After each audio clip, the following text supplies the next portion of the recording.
Dr. Eric Kelly III and a host of phenomenal speakers from all around the globe for this 7-day virtual event that you don't want to miss. The mission of the Black Business Expo is to raise scholarship money from kids all the way from high school all the way from college. The Black Business Olympics is one of the largest Black business showcases in the world. It is an opportunity for businesses and companies to showcase their businesses globally. We are going to be giving away laptops up to $5,000 away to students. Do you support Black businesses? Listen, I support Black business because I am Black business. Black Business Expo, one of the largest business showcases in the history of Black business in the world.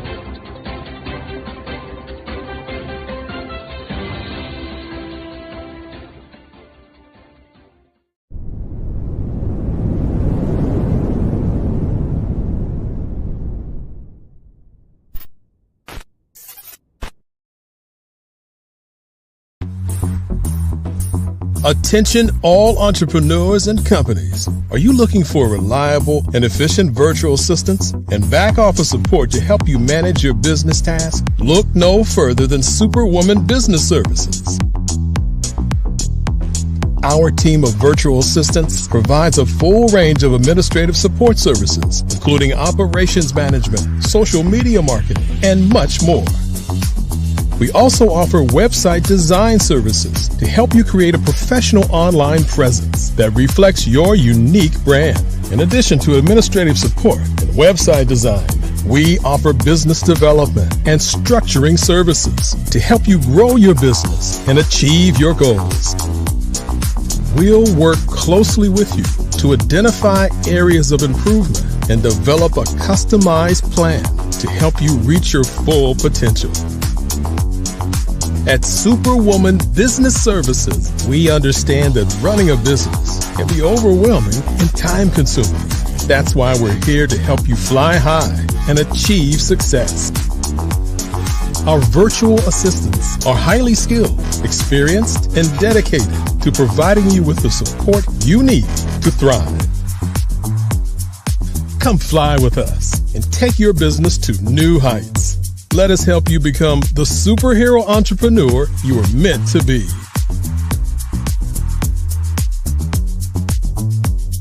Contact Superwoman Business Services today to learn more about our back office support services. Come fly with us and take your business to new heights.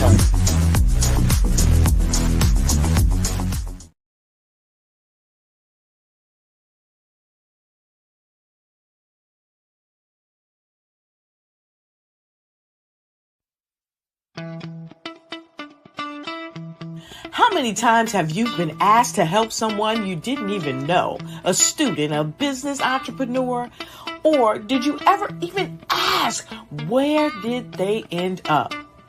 That business, that friend, that entrepreneur.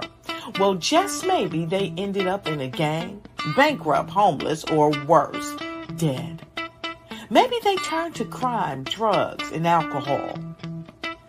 Did you ever wonder? Did you destroy their dream, or was your life always so easy? At the Black Business Olympics, we started a movement to help students complete. Give them hope and foster success. Help them to leave their dreams of providing laptops, computers, and up to $5,000 in scholarship funds. Today, we ask you to help a student, a business owner, or an entrepreneur to realize their dream by sponsoring them, supporting them, and buying from them. Consider this. With $1.6 trillion in our Black community, we only ask for a small donation for our students, our businesses, and our entrepreneurs. And you can change a life today. So I ask you, what are you going to do? Sit on the sidelines and watch our students in high school be losers, miss out on their dreams from lack of resources? Or are you going to donate to the movement and change their future and yours as well? Give us a call today at 919-308-9090. Change their life by investing with action to the Black Business Olympic Fund. The Black Business Olympics, one of the largest business showcases of black business in the history of the world.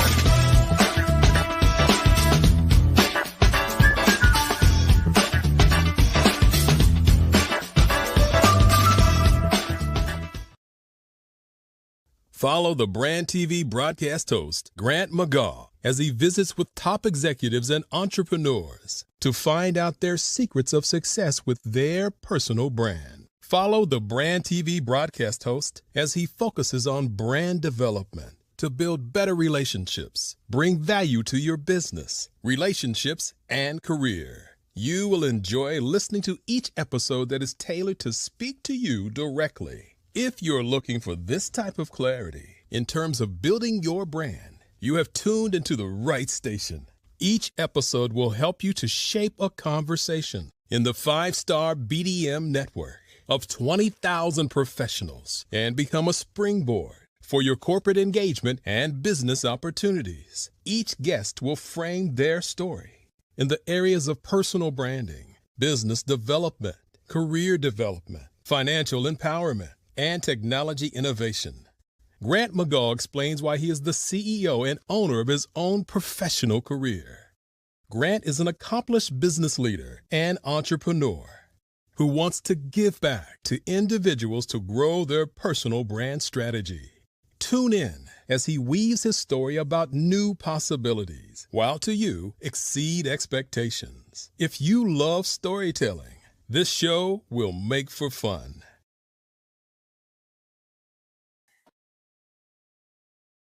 Hey guys, my name is Caden. I'm the CEO of Caden Teaches, and my genius is teaching kids about financial literacy. Throughout my financial products, such as my financial flashcards, my activity book, and my newest project, my financial bus, which I bought. And on the bus, it has a mock bank where kids will learn how to deposit and withdraw money, a mock grocery store where kids will be able to learn how to have a family budget, and a mock stock exchange where kids will even be able to learn how to invest in stocks. Now, I decided to start teaching kids about financial literacy because I find that most kids graduate high school without even knowing the basics about financial literacy. And I feel if I were to teach kids about financial literacy, that I would be able to help kids tap into their genius. And I actually learned about financial literacy to my dad because I would go to business meetings with him, and I would always see that they were talking about financial literacy.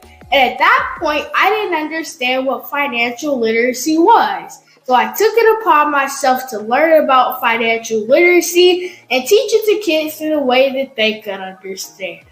But I want you guys to help me help kids tap into their genius by going to my website, cadenteaches.com, and you can sew into me in my financial bus by going to my GoFundMe link. And remember, if Caden can, you can too. Because genius is common.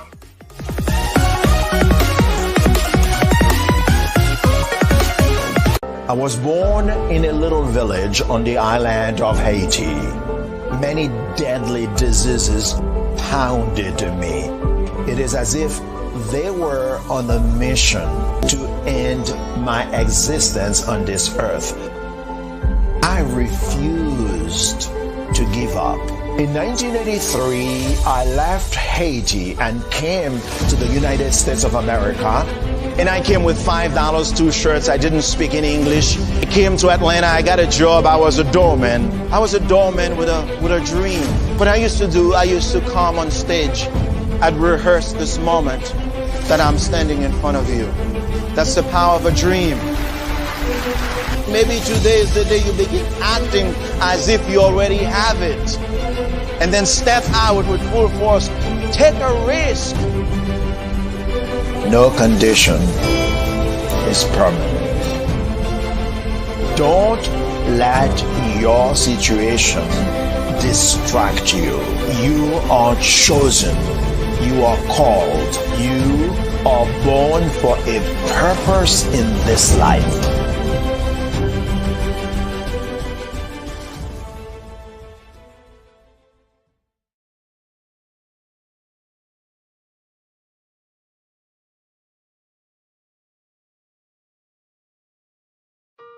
Hello, this is Israel, and I am CEO of Daydreams Interactive and author of Princess Planet.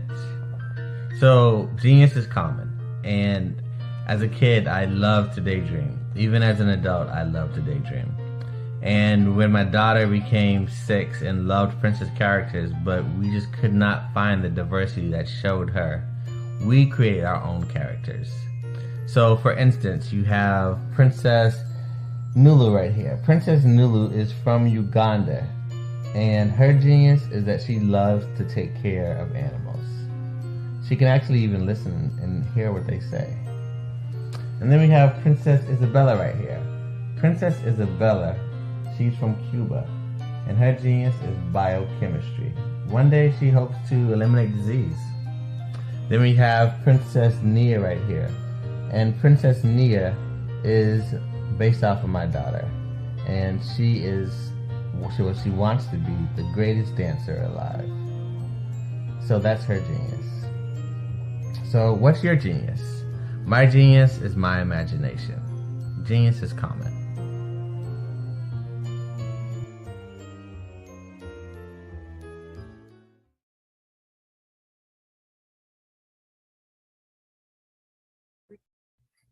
Hey, Ivanka Farabi here. I'm the founder and executive director of Beyond the Shackles. We're a nonprofit that instills hope in the incarcerated, disenfranchised, and their families.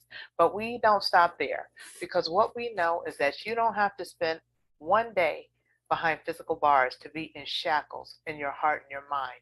And we help people to rise up. What is my genius? I'm a life elevation coach and strategist. I'm a motivational speaker, and I help people to navigate the difficult terrain of adversity. What if you could build your own city?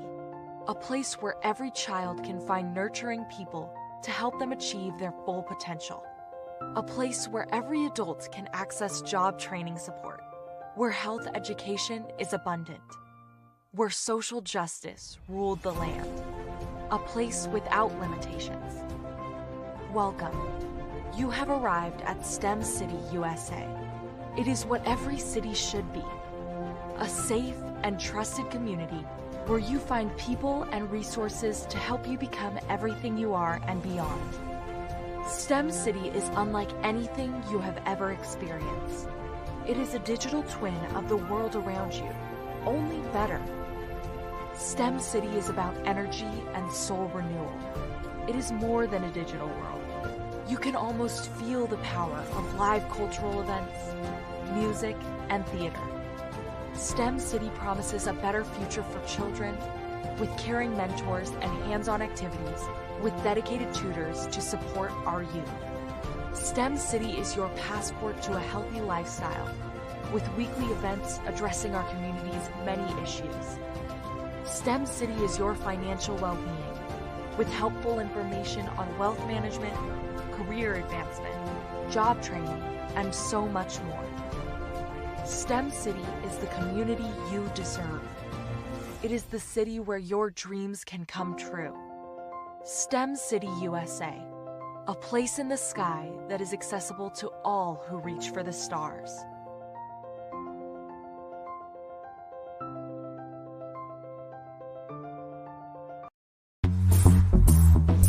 Attention all entrepreneurs and companies. Are you looking for reliable and efficient virtual assistants and back office support to help you manage your business tasks? Look no further than Superwoman Business Services. Our team of virtual assistants provides a full range of administrative support services, including operations management, social media marketing, and much more. We also offer website design services to help you create a professional online presence that reflects your unique brand. In addition to administrative support and website design, we offer business development and structuring services to help you grow your business and achieve your goals. We'll work closely with you to identify areas of improvement and develop a customized plan to help you reach your full potential. At Superwoman Business Services, we understand that running a business can be overwhelming and time-consuming. That's why we're here to help you fly high and achieve success. Our virtual assistants are highly skilled, experienced, and dedicated to providing you with the support you need to thrive. Come fly with us and take your business to new heights. Let us help you become the superhero entrepreneur you are meant to be.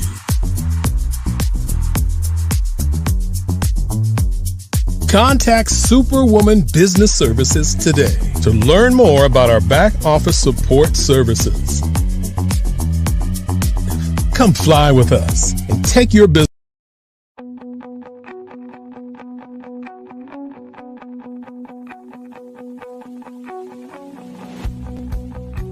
I am Black Business.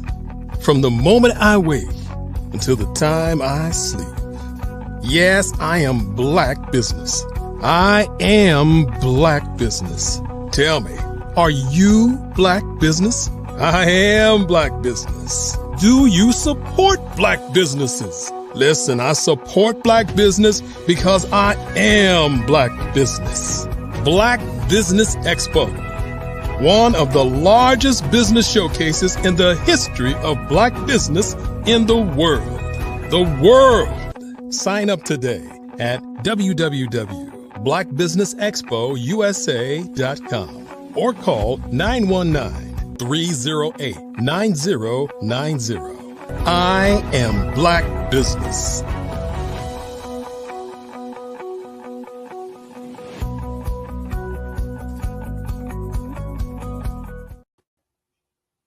Good afternoon, business owners, entrepreneurs, thought leaders, and corporations. Welcome to the Black Business Network. My name is Janet Butler. I'm the owner of Crafted Right from the Heart, LLC. I am your business moderator for the afternoon on the Black Business Network. Now, the Black Business Network is a 24-hour business network showcasing Black businesses, Black owners, entrepreneurs, and thought leaders worldwide. We have had speakers from London, Singapore, Africa, Japan, North Carolina, Chicago, New York, Los Angeles, and cities all over the United States. The Black Business Network is a global community sharing its business knowledge to empower, inspire, and educate businesses about business. Fire Chat with Norma Hollis, How Authenticity Builds Businesses. Our speaker is Coach Peggy Muhammad, a discussion of making an authentic transition from one career to another. Now, Dr. Norma Hollis is the change agent who impacts the world in multiple ways. She writes programs for human development around the theme of authenticity and turns them into training processes to deepen self-awareness and expand consciousness. Her programs are based on 30 years of research in human nature, from personal to professional.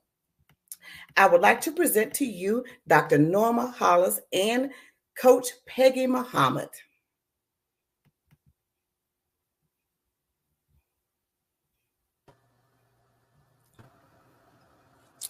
Hi there, Janet. How are you? Hello. Thank you for joining us today. Thank you for your wonderful introduction. And remember, genius is common, and I'll see you on the other side. I'll see you then. Hello, Miss Peggy. How are you? I'm doing very well, Dr. Norma. How are you? Fine. Coach Peggy Ann. You have so many names that we use. So Here we are on the Black Business Expo. Now, I've been a speaker on the Black Business Expo for, I guess, for the last year, several times, and as well as a host. And now I'm kind of branching out and bringing some of the students that I have taught and some of my people that I work with to learn more about authenticity. You know, authenticity is a very well-used word in today's society. You hear it all the time. People will tell you, well, just be authentic, as if it's easy as just going to sleep and waking up and all of a sudden, bam, you're authentic. But it's a lot, much, much, much deeper than that. So we're going to delve a little bit into, for today's focus, on Monday's focus, is about starting a business and building your business. And Coach Peggy Ann, I met before I really got into authenticity. At the time I met Peggy, I had a speaker bureau. I was the first Black woman to own a speaker bureau for Black speakers. And I went to, I guess it was San Antonio, Texas, many years ago. So Peggy, tell the story of how we met and why we met. Okay, why we met. Okay. I at that time I was working for the Department of Defense. I'm a nurse, and I'd like to thank God that this is my 50th year being a registered nurse. And so this was maybe 10 years ago, and I wanted to do something different. I knew I could be a nurse, and that's what I did all the time, but I thought that I could be a speaker. And what I'd speak about is health, maintaining one's health and being as healthy as one could. And so I didn't have much network, so I joined a Black Women's Business Association in San Antonio, Texas. And the CEO was speaking to me, and she was asking me what exactly I wanted to do. And I said, I would love to be a speaker. And she said, if you want to be a speaker, I want you to come. And this was going to happen in August of that year. And it just so happened that I was on night shift. I usually work days, but I was on night shift. And she said, you come on Saturday. Her name is Norma Hollis, and she will be there. And if you're there, she'll be going off to a golf tournament, but you've got to be there and tell her what you want to do. And so even after working that night, I appeared at the location. I was the first one there. I was the first one to sign my name. And as I looked up, the CEO said, yes, that's Miss Norma Hollis. And so I said, yes, it is. Okay. So she said, well, no, walk up there and say something to her. And I said, oh, yeah, I will. And I introduced myself, and I told you, and I explained to you what it was that I wanted to do. And you said for me to come back later on that day, and there was a dinner. And then after that, things just seemed to go. And I said, am I running with Norma Hollis now? I don't know. What am I doing? So I wanted to be as a speaker. And then when I connected with you, you were talking to me about authenticity. I said, well, I didn't actually sign up for this authenticity. I thought I was going to be a speaker. But actually, it's the way speaking was framed. It was framed in authenticity. And I said, I'm going to go where this takes me. And so I've been with Miss now, Dr. Norma Hollis. I've been running with Dr. Norma for the last 10 or 11 years. And I've branched out and I've started my own business. But before I did that, whatever course that Miss Hollis, at the time, Miss Hollis, but at this time, Dr. Hollis had to offer, I signed up for. And so I went from ambassador, and then I finally got to be a facilitator, and I learned to be a coach. And so whatever I learned in nursing all those many years, and whatever my desire was to do, I put all that together with authenticity. And then some years later, I developed my own program. What I do now is with the outer voice, I do wellness, and with the expressive voice, the voice of impact, I do lifestyle. So I'm a wellness and lifestyle coach. And my business is called Living from the Wheel. And what I do is I coach through a book called How to Eat to Live by the Most Honorable Elijah Muhammad, that was written in 1967. Then another volume came out in 1972.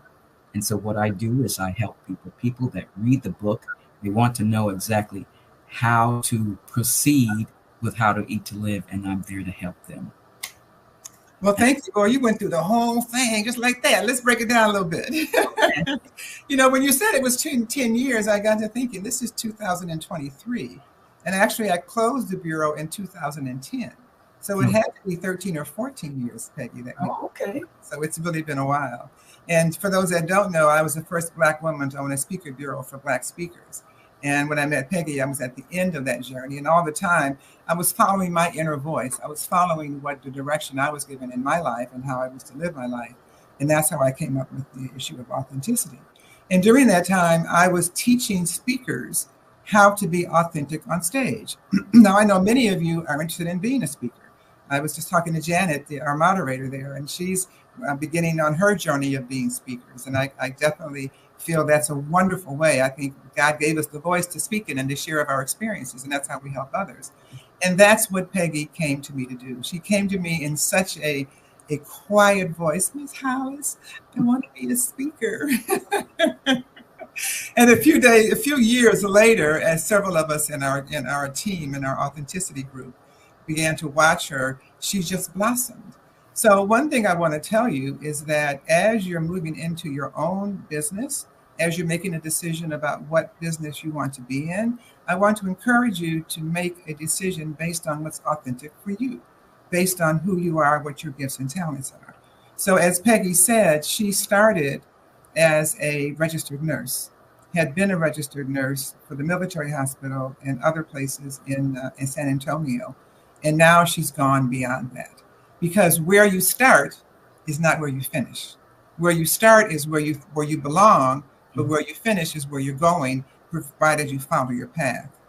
So if you look behind me, you see the authenticity grid, and Peggy kind of referred to a couple of what we call dimensions of the authenticity grid. And so what we do with authenticity is we help you look at your inner voice to see how you're listening to yourself. The middle one is the outer voice, and that's how other people perceive you. And the third is the expressive voice, which is who you become in the world. And Peggy has actually just grabbed the goal and just run with it. And now she's one of my lead trainers. We do a training called Reclaim Your Authentic Life. That is a 11-week program.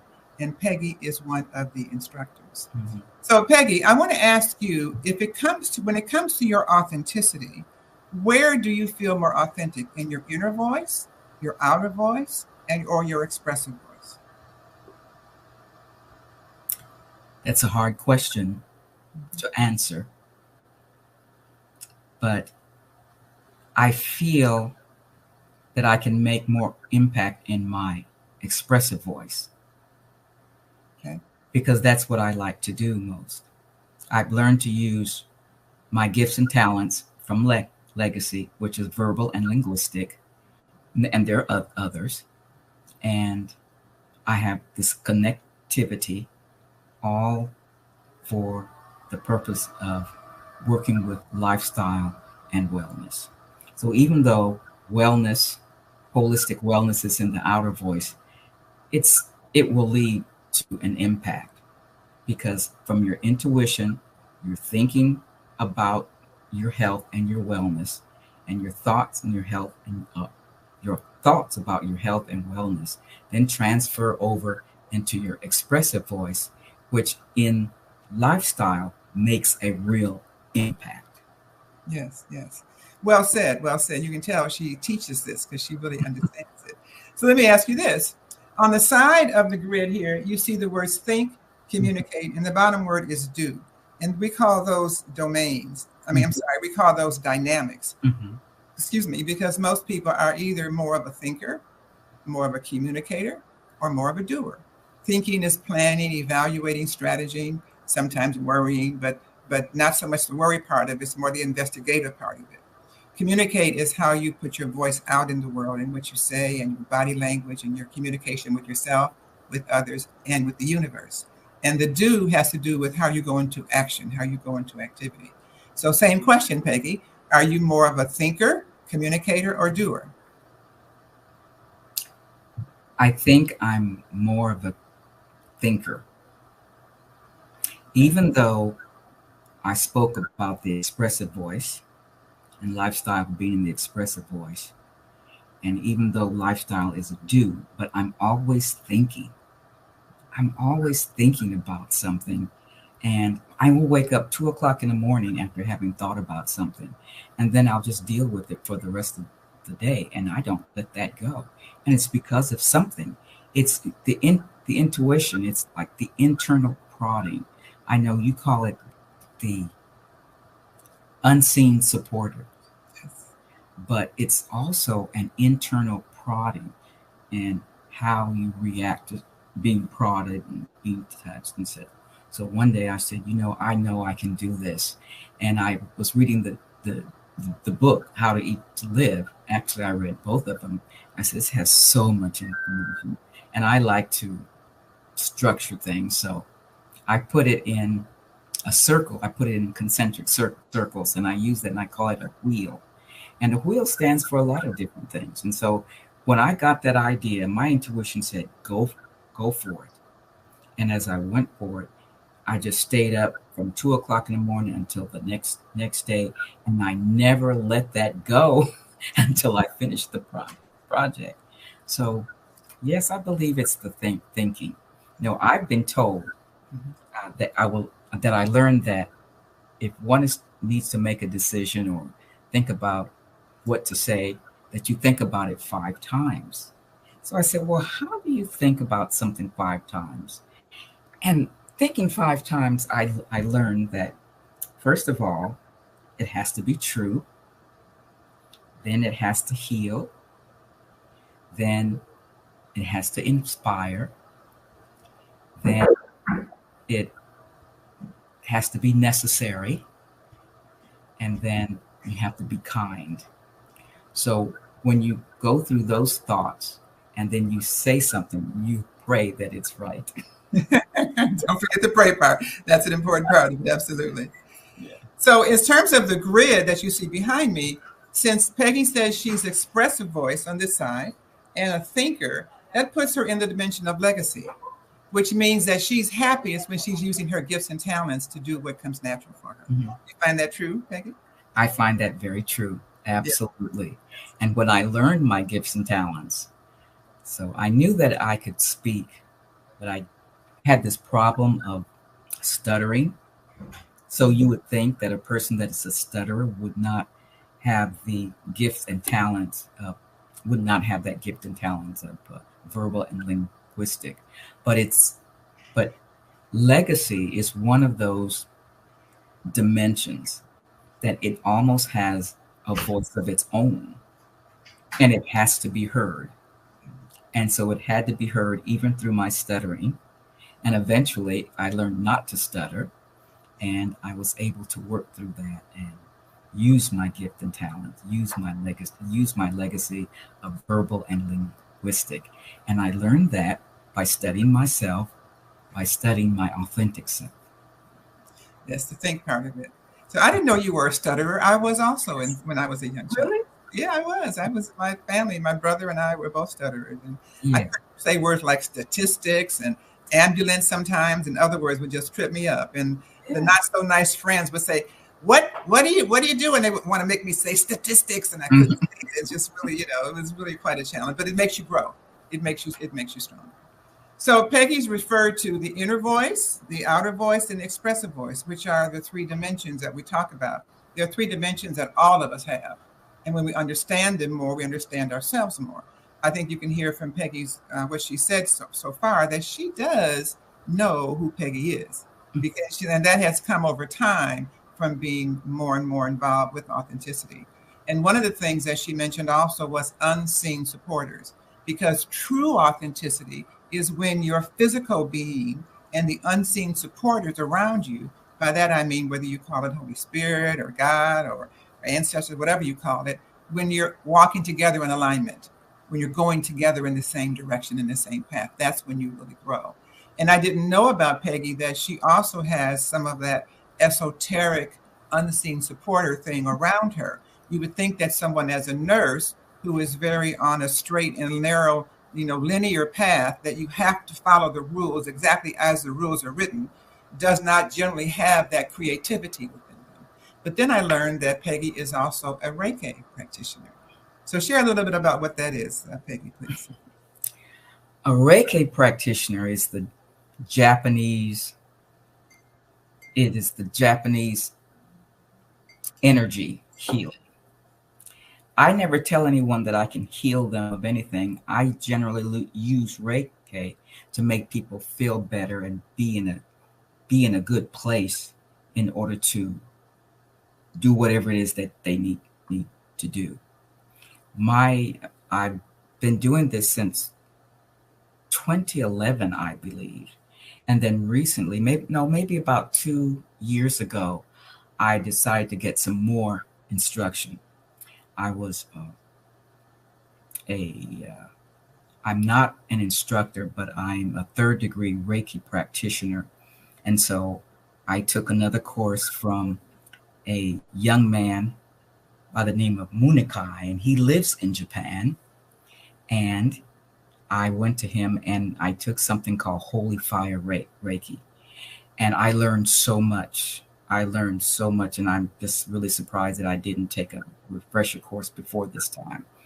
But even with that, and having known him, it's a different relationship, because the first time I got the certificate, it was more of a teacher and student.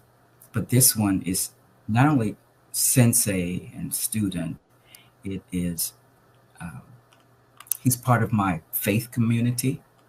And so that really made it very, very special. And he taught me some things about strength, and he taught me a lot about sending or working with people who need strength. And it's an amazing form of, it's a modality.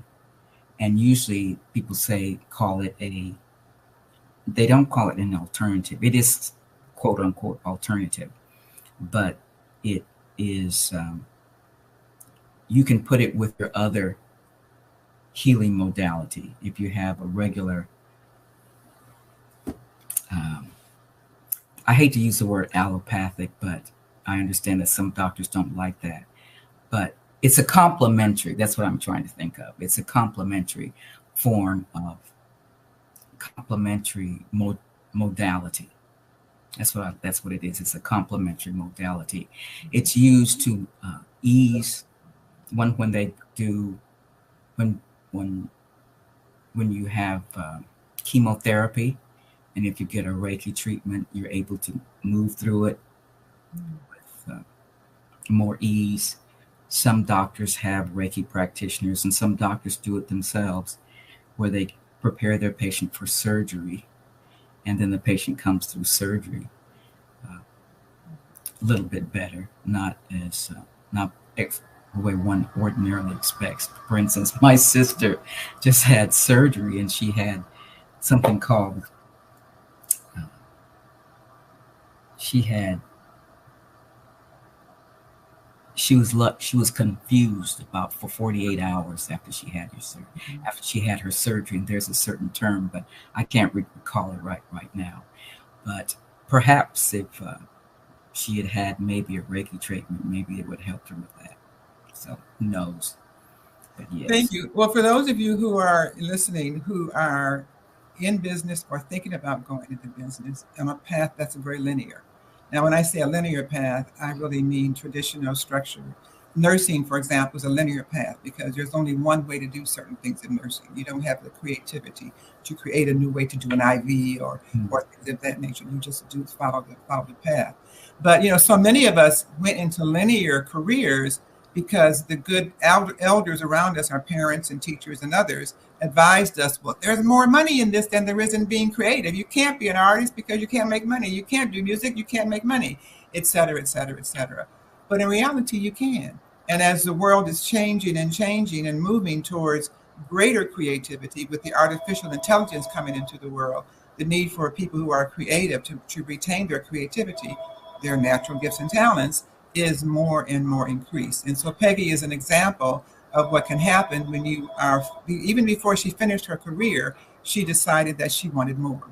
She wanted to go, that side, that inner voice side was knocking and trying to get in to let her know there's more. And then she listened to that, and that took her to Reiki. And that's what we talk about when we talk about being your authentic self, stepping into your authenticity, really realizing what's really authentic for you. And now Peggy is teaching my class, teaching my 11-week program. So what's been the most powerful lesson that you can think of, Peggy, as a result of teaching the last 2 classes that you taught for me for the Reclaim Your Authentic Life program? How much I've learned from the students, how much that they already know before they take the course, and how much they're able to align themselves with each of the dimensions. So it's not just about instructing, it's more about facilitating. And because remember, these are adult learners. And so they have a lot of experience, and they might call intuition something different. They'll call it a gut feeling or whatever, but they know a lot. And I'm just really pleased that when I facilitate, then I learn so much from them too. Well, they're learning from you as well, because your growth is very obvious to me and to others who've known you, throughout all these years that you've been working together. So authenticity is a really important part. And one of the things that I learned when I was teaching the course is how people gain so much confidence. I would see people that would come in their first times and they'd kind of be slumped down and they're scared to speak. And by the time the class is over, they're sitting up straight. They tell you exactly what's on their mind without fear. They have more strength and confidence, and they move through their lives with far more confidence and purpose. And, purpose is a real important part of our work with authenticity, because we're all born with a purpose. People all talk about that all the time as they talk about authenticity. But true authenticity is when you're on your purpose, when you're living your natural gifts and talents, when you're listening to your inner voice, when you're clear about how your outer voice functions and how people come to you and work with you. So over and above what you learned from teaching, what's been your greatest lesson as far as authenticity and being authentic and what it means to you? My greatest lesson is that it gets deeper and deeper and deeper. Right? When you think that you're in a comfortable place and that there's no more for you to be interested in as far as authenticity, no. You learn something else, and then it just takes you deeper. Yeah, I remember a few years ago, maybe 3 or 4 years ago, you said it just keeps getting deeper and deeper and deeper. Yeah. And it's gotten deeper still, right? Yes. They say as human beings, there's so much to us and we don't know it. And unfortunately, society has really been trying very hard to strip us from our authenticity, to help us to create situations that we don't get a chance to know ourselves. When I talk about authenticity, I share how we lose it so much in our early childhood years, when we first learn how to jump and to walk and to sing and to make noise and all the other things that we can do as human beings. And then society, our parents, our schools, our friends, our elders, whatever, tell us, no, don't do it like that. Or don't sing so loud. Or why are you talking so much? You're driving me crazy. And then we step away from our authenticity. And then we continue to step away. And then we get into kindergarten and first grade, and rather than go to the bathroom in preschool when you need to, stand in line, raise your hand, get in the line, go when we tell you to go. I mean, clearly all these things are important to a civilized society, but there's limits. There's ways we can do it that can be more generating. I just read something of a phrase called human flourishing. And that's what we're missing. We're putting people in a box. We're turning people into the AIs that we're bringing on, in many ways in the world. But in reality, society is really looking at 2 different directions that we're getting to sprout into. One direction is artificial intelligence, which is more robot-like things, which is robots taking over a lot of the thinking processes that were in the past only available to us, which is going to make creativity and your creative self more important in the future. And the other side we're going to is the side of expansion of consciousness, of recognizing that there's more to the world than the things you can feel, touch, and see. That there's a lot of unseen energy around us, and that's all the time. And so, Peggy, you were my co-host for about a year when I had a program about the future of evolution. Mm-hmm. And we talked about a lot of esoteric things there. Mm-hmm. So what did that experience, since we're talking about the expansion of consciousness, and hoping that you as a listener will understand how important it is to be connected to your consciousness, connected to your unseen supporters, connected to your inner voice, connected to that part of who you are that you can't see or touch physically, but you feel it every day. You feel it in one, you may not recognize it, you may not acknowledge it, but there's no question that you feel it. So what has been your thoughts in terms of, as we were doing that program for about a year, on the consciousness and on the evolution of humanity? The consciousness, the awareness is so very important because we as human beings like to make choices.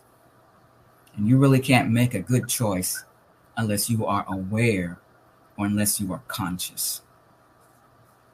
It's about making choices. And if you can't, and if you don't have awareness, if you don't have consciousness, if you haven't delved into that, you really can't make good choices. That's one thing that we have as humanity now. I don't know where AI is going to take us, but right now, some of us may not think that we can make choices, but in the end, that's what makes us human beings, our ability to make choices. That's true. That's where we pay prices when we don't make a choice or the choice is in the wrong direction. And that's where each one of us can be of greater value to the youth coming up, because they don't have the benefit of the depth of understanding that we have. Of course, we're older, but also as generations and societies change, the values and the morals change. You know, one of the dimensions of authenticity is integrity, which has to do with your belief system and values.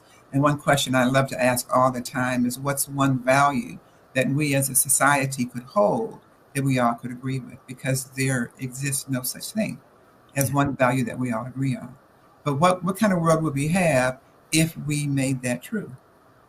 I don't think we have found a value as a group. We've talked about it many times as a group. Do you remember any value that we talked about, Peggy, that could be a value that might be something that as a society we might all agree on? I think we can agree that it's necessary for us to be able to make choices. Yes. But there are some people who want to determine what choices we have to make. I was listening to the news today and what's going on for some teachers that are in the state of Florida, and it's very difficult for them to work because of the choices that so-called that their leadership is offering them, and so they don't want those choices. But what can you do? One woman decided, one teacher who wanted to fight back decided that she was just too tired. It's a big fight. It's a big fight. That's what the young people come back for. And it's just so, it's been very revealing for me from an authenticity perspective, from a Black person's perspective, from an evolutionary perspective, to see that the young people today are doing the very same thing that I did when I was their age. And that's go protest, be just absolutely mortified by the realities you learn about what society is really about. You come in, you know, out of college and you're ready to change the world and do all these great things you've learned because you see this mistake and that mistake. And you can do something about it, and then you get shot down and shot down and shot down and shot down. And it makes it tough. And by being shot down so many times, so many people just drop out and just say, forget it. But we really can't do that. We really have to stay authentic to our path, authentic to our assignment as Black Americans, because we have a different role to play than other ethnicities. And one thing I will say, particularly about Black women, I'm not leading to trying to excuse the men, but as a woman myself, I'm more sensitive and aware of what women are thinking. And what I'm very much aware of is how Black women are the Madonnas. They are the deeper connected spiritual beings. I won't say deeper than what, but they're, as a general sense, because they're mothers, maybe because they're bringing birth into the world, because they're more nurturing. It's just far time that women played a bigger role in society and in the whole authenticity movement to help others become more authentic. One of the things that I've said from the beginning is that if you become more authentic, the people around you become more authentic, the people around them become more authentic, and the world becomes more authentic. Go ahead, Peggy. Oh, all I'd like to say about that is that I hope that when we Black women undertake whatever it is that's going to take us into the next few years, that we get the support of our Black Black men because they are so very important in this too. Can't do it without them. Can't go without them. We've been with them since we've been here. We've been with each other. We've gone through a lot, and so we need to continue to be with each other. And whatever there is, whatever the world has to offer, whatever authenticity has to offer, I see us being evolved together. That's what authenticity does. It's not a revolution; it's an evolution. It's humanity in its evolution. That's what authenticity is. Thank you. And the world needs us. The world needs us very much. Yeah. I had the opportunity this past Saturday to be a participant in an event here in LA where I was initiated in the Yoruba family of Africa, of Nigerian family. Yeah. I had since learned, my sister did a DNA thing I had never done with, that she is 50% Nigerian. So I imagine I am too. Mm-hmm. So, and the Yoruba family is a Nigerian tribe. And as I read about them, I don't know why they picked me for the Yoruban family, but it certainly is representative of who I am. But there was such a sense of pride and ownership, and just, the king of Ghana actually was there, and a very short, very young man with magical looking eyes who blessed all of us. And we had a chance to take pictures with him, and we had a chance to get more of a vision not only of ourselves, but also of Africa. And also in the last month, I watched the movie Enslaved. If you haven't watched it, then check it out. It is on Prime and MGM. It was produced by Samuel Jackson and his wife. Mm-hmm. And it's the story of the slave ships. And it's the story of the slave ships that sunk with all the inhabitants. And many times the Black inhabitants were caged in and had no choice, but sunk. And in the movie, they were deep diving to the bottom of the ocean to find the remnants of the sunken ships. And they took you to the United States, to Brazil, to Suriname, to Dutch Island, to multiple places that these ships went. And what I then also learned is that many of the countries where they were taken sent the Africans back to Africa. But of course, here we are in America, we did not do that. And we continue to enslave each other. I have a Chinese friend who's my goddaughter who's visiting me right now. And last night we had on a movie, it was Life, old movie with Eddie Murphy and Martin Lawrence. Yes. And when in the beginning of the movie, they walked into a restaurant that said no colors allowed. And she was aghast. She did not have the understanding of the history that we've been through. So I had to educate her. And she was almost in tears, realizing that that's what happened. When George Floyd was murdered, I had a white client at that time. She had to call me in a panic of anxiety. Norma, is this what my people are doing to you? And I couldn't lie. I said, I haven't personally experienced the big, huge grief of it. At least I didn't recognize it, or I was prepared for it early. But yes, this is what's going on in our world. So a lot of people have been blind to it and blind to what happens when we lose our authenticity, which is why it's so important for those of us of the Black heritage to step into our authenticity and be our authentic self without fear.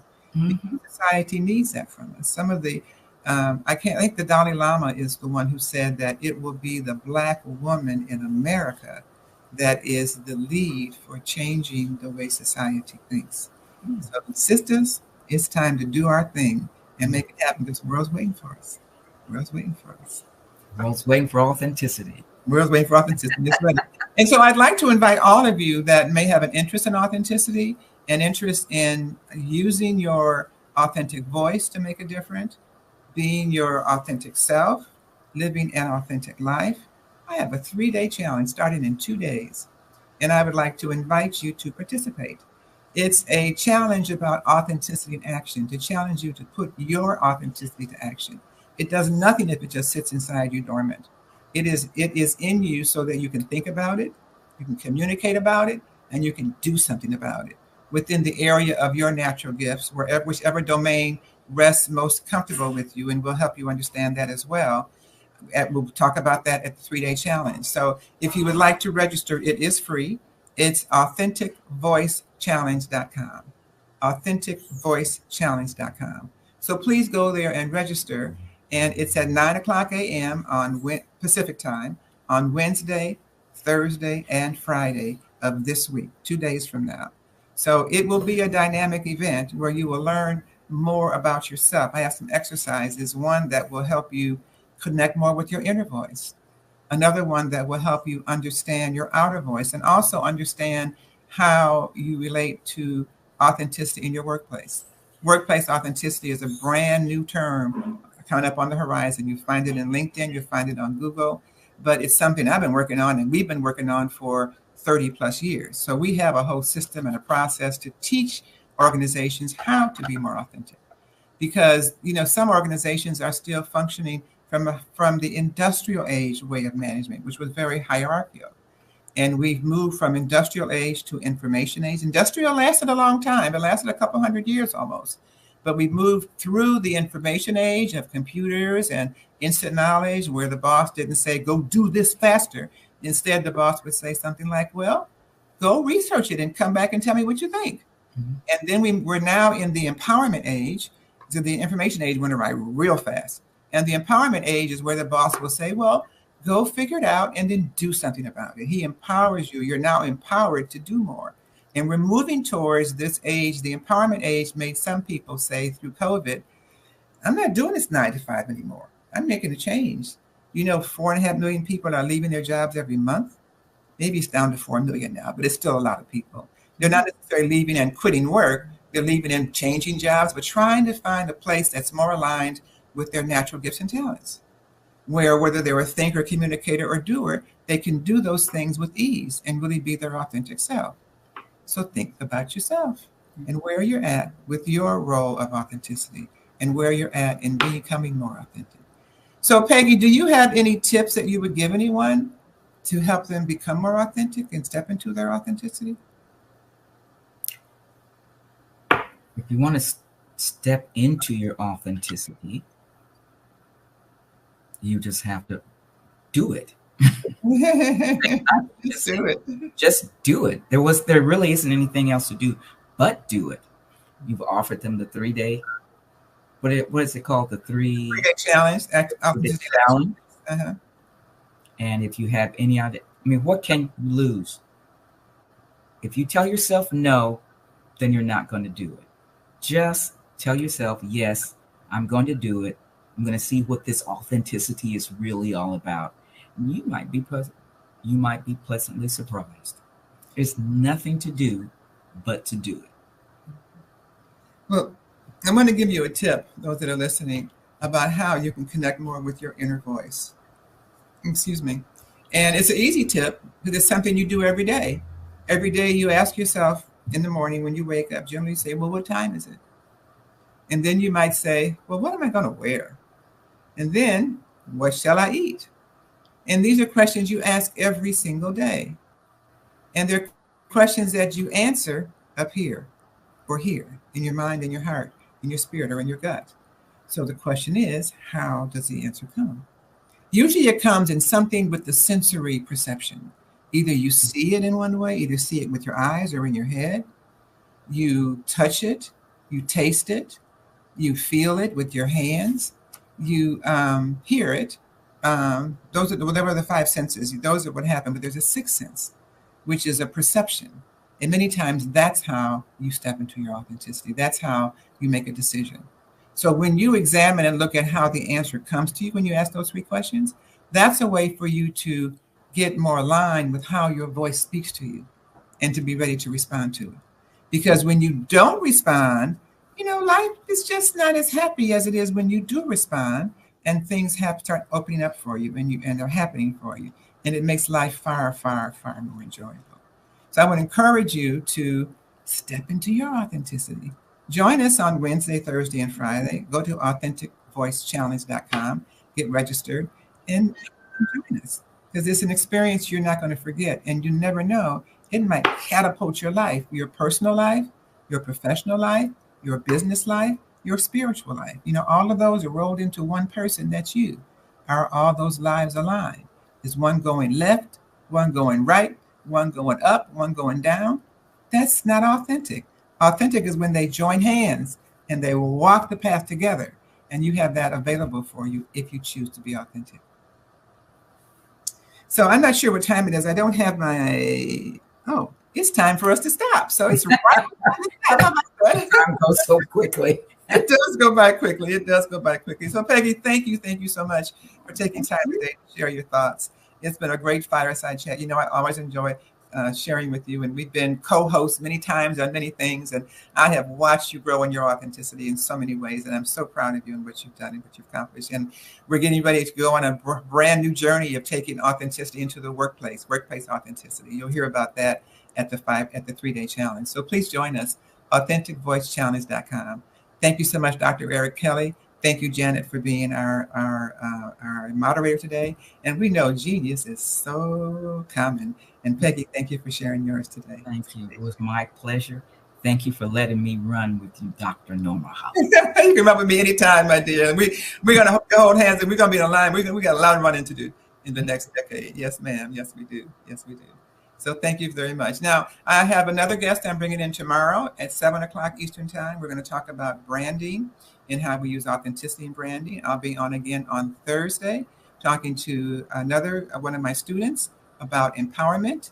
And I'll be speaking to you myself on Friday at 7 o'clock p.m. Eastern time. I hope to see you then. Thank you so much. Thank you, Janet. Oh my goodness, ladies, you all are amazing. I enjoyed the conversation, the dialogue, the information. You all dropped so many wonderful nuggets and pieces of gems, and being authentic, using that voice. So yes, please go to authenticvoicechallenge.com and register. I appreciate yours, ladies' times and your expertise today of sharing that with us on screen. Would you mind sharing a bit of information about how we can contact you? Well, the best way is to go to LinkedIn. LinkedIn is Norma T. Hollis, and I respond there pretty much every day. So please go to LinkedIn. You'll check out my website. You'll check out my information and the website too. I guess my voice has changed. Say website too. So normahollis.com. And there you will learn about my corporate programs. You'll learn about my individual programs. And also, if you want me to come speak to your group, you can learn about that as well, and a lot more. And by the way, when you get there on the front page, you get a chance to take my assessment. It's another free thing that we offer. So just go to normahollis.com, search around, check me out on LinkedIn. But main thing, just check me out. So looking forward to meeting. We're looking to bring more people into our program. Also looking for more trainers and teachers, particularly speakers, coaches, facilitators, trainers. So please do reach out. Thank you so much. Thank you. Absolutely. All right. Do you have any information that you'd like to share with us, Ms. Muhammad? Oh, thank you very much. If you'd like to have a conversation, if you'd like to connect, go to Peggy Muhammad 60@gmail.com. Once again, Peggy Muhammad 60@gmail.com. Thank you and have a wonderful day. Thank you, ladies, for that information. Genius is common, and I'll see you all on the other side. Did you know that approximately 333.34 million businesses exist today, according to a report from 2021? And you may be one of those businesses, or maybe you're not in the business market yet, but you're aspiring to be a business owner. Well, guess what? You're in the right place at the right time. Because let's face it, everything is about timing and opportunity. Hi, my name is Dr. Lotus Richey, and I'm the CEO and founder of the Lotus Richey Coaching and Consulting LLC, along with the Lotus Richey Ignite Show. 15 minutes of success with Dr. Lotus Richey, as well as books to boom your business and bring who you are. And today, I want to bring this amazing message to you about the Black Business Network and the Black Business Olympics. See, the Black Business Network and the Black Business Olympics is designed to help people just like you, that's right, that look like me, to take their business to the next level. Not just in your front yard or your backyard, but globally. The Black Business Network and Black Business Olympics is designed not to just help you survive, but to help you thrive. So join us today as we come together with businesses all around the world to support our students, our children, our young teens, our young entrepreneurs. What we do is we come together to help raise funds for students who are aspiring to be business entrepreneurs, who are aspiring and who are thriving in college. We endow them with a wonderful opportunity to gain scholarship of either a laptop or several thousands of dollars. And we invite you to help be a contributor to this amazing opportunity to help someone that looks just like you. So join us today at our website and let us connect with you and help you ignite and take flight in every area of your life on the Black Business Network and the Black Business Olympics. I'll see you on the other side.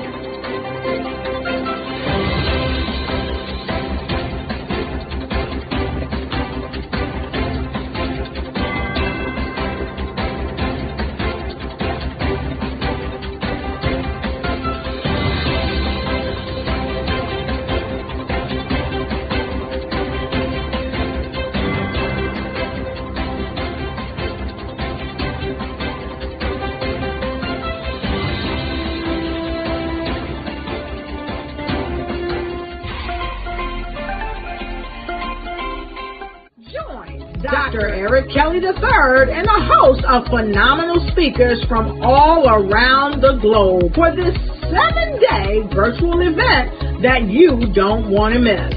The mission of the Black Business Expo is to raise scholarship money from kids all the way from high school, all the way from college. The Black Business Olympics is one of the largest Black business showcases in the world. It is an opportunity for businesses and companies to showcase their businesses globally. We are going to be giving away laptops up to $5,000 away to students.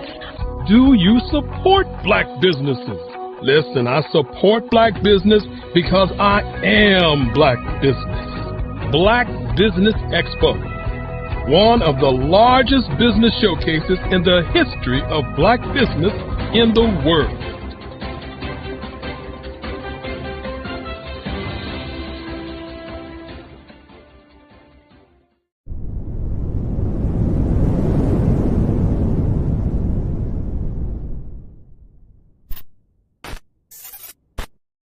I am from Washington, D.C., but I was raised in Durham, North Carolina. I came to Durham when I was about 5 or 6, and then I traveled back and forth to D.C. because it's where my people are from. One of the unique things about my family is my mother, she's also an artist. She does quilting, and she does a lot of artistic things, and then my son, he draws with both hands, his right hand and his left hand like I do. So that's kind of a family trait. And then my other son, he's a videographer, and my daughter, she works, she's a regional vice president for Sunglass Lab. When you start out drawing and sketching, you want to continue to explore, you know, each avenue. I do pastels, I do pen and ink, I do painting, I do acrylics. I haven't done oils yet. But I try to do all facets of art. What I say to a lot of times to people is, you know, you can't put yourself in a box when you're an artist. You have to explore. And over the course of my life, I've tried to explore different mediums. I also do sculpture as well. I choose my subjects by the intensity that they have in their faces, or the intensity that somebody is moving, because I do more than portrait drawings. I also do I do abstract, and then I do figurative drawing also. Well, what happened in this particular show is that I started out trying to come up with something that would be a little bit different than what everybody else is doing. So I was working on a Barack Obama show, and they wanted me to do some paintings of Barack. And so what I did was, because of the deadlines, I kind of did it kind of fast. And then I realized when I was doing it fast, I enjoyed it. And so then I started doing other pieces the same way, and I started to enjoy those pieces also.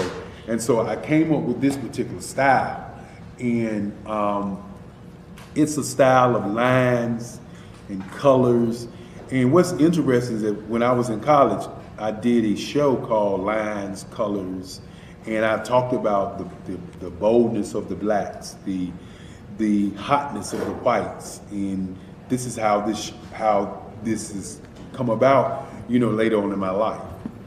And the colors comes from a lot of the entertainers that I work with, where they wear different colors. They don't wear, your plain reds or your whites. They wear different colors, and so that's also another piece of what's giving me the colors. The subtitle of this show is Faces That Speak Life. That's real critical. Faces that speak life. Each one of these pieces is a life source and a life energy that's being put on display for people that are looking at them. I always say in terms of my art, it's not important that I draw them. It's important what you get out of what I draw. I don't try to just draw it because you like it. People wanted me to do prints. I didn't do prints. People asked me to do different people, but the people that I choose are people that make a difference in the lives of people in the world. So the human landscape idea was, again, as I said, the lines represent your emotions, it represents your ideas, and it represents your journey as a human being. And that's why you get the different pieces and the different looks. And as you notice, I try not to do one look that looks alike another look. And that's what's the most important part of this show.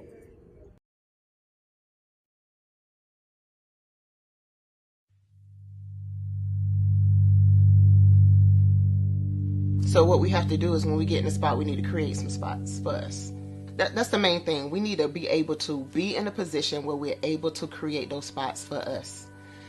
For me, being an entrepreneur, I'm not just going to get a business and then leave you sitting high and dry. If you ask me some questions about entrepreneurship, I'm going to give you as much as I've received. I've seen people who made it, and then when you ask them, it's like, okay, now you have to pay me for the information, the same information I got for free. We probably in totally different cities. There's no way that we're going to bump heads or anything. We're not competing. Bring me up with you. And so I just think that whatever education that I have, then I need to be able to give that to my own as well. So create the spots. You can create the spots when you get there.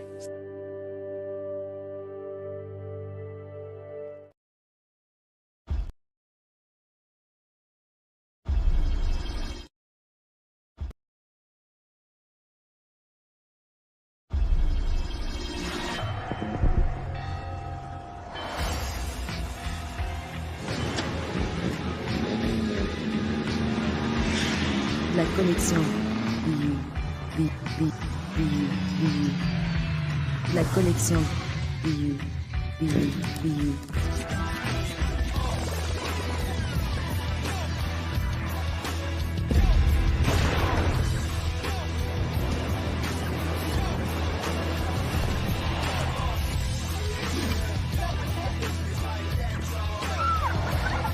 In a world obsessed with the cult of celebrity, I challenge you not to aspire to anyone else's greatness, but instead strive to reveal and ignite the greatness within you. Are you serious? I totally think that's it. Hey. No! Hey! To me, sexy is a man that knows who he is and what he wants. He's comfortable. You look at him, you see him, he's just comfortable being himself. And you're like, baby, be you. Be you, baby. Just be you. I like it. Introducing the BU collection, exclusively available at K&G Fashion Superstore. Producers, directors, I met designers. And then everybody says, oh, this is my 6th year coming, and oh, this is my 4th year coming. Shout out to New York. We're in New York in like 7 hours. Oh my gosh, yes, we have a 6:58 flight. So we gotta go home. We gotta go. We gotta go. Let me tell you something. Every single person that's come through the store has spoke so highly of you, and what a great event this is. Yes. I'm representing DJ Darryl, who is a platinum producer. He did the hit track for Tupac Shakur, Keep Your Head Up, Snoop Dogg, Keisha Cole.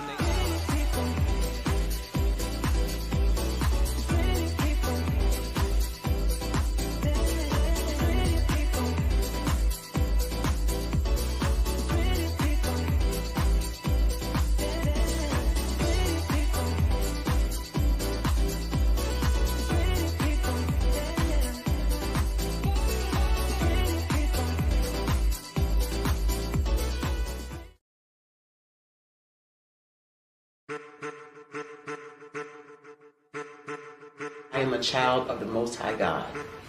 He has gifted me in ways that I could not even imagine and didn't know.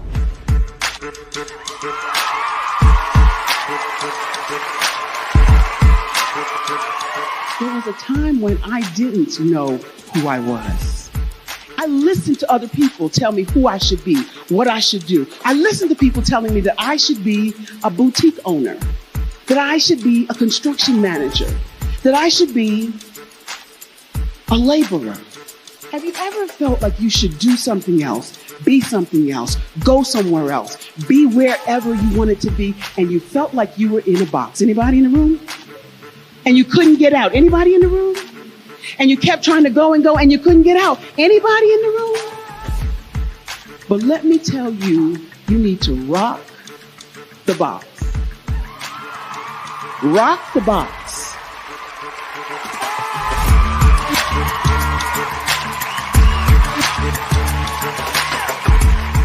I am engaging, inspiring, and empowering.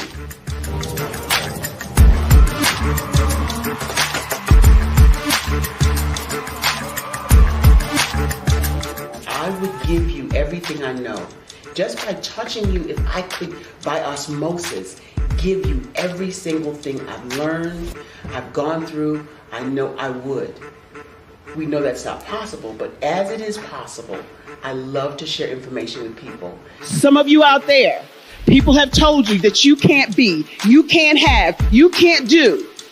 But I will tell you, like Kingston said, you can, you must, and you will. If it's to be, it's going to be me. You got to say it. If it's to be, it's going to be. If it's to be, it's going to be. If it's to be, it's going to be.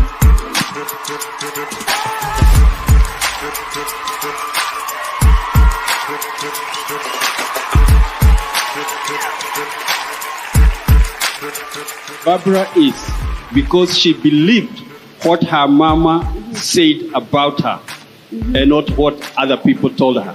Every day you wake up, when you're in a situation, it's your choice whether it's an advantage or the disadvantage. She gained her confidence and her life, and now she is a testimony. If I can help you elevate yourself, then I feel like I'm elevating my own self as well. What you know and I know together can change the world.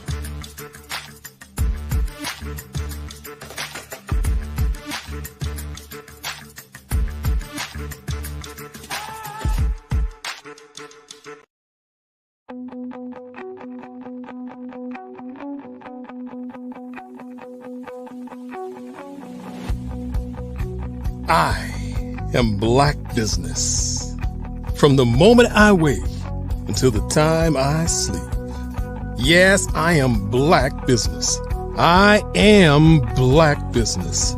Tell me, are you Black Business? I am Black Business. Do you support Black businesses? Listen, I support Black business because I am Black Business. Black Business Expo. One of the largest business showcases in the history of Black business in the world. The world. Sign up today at www.blackbusinessexpousa.com or call 308-9090. I am Black Business.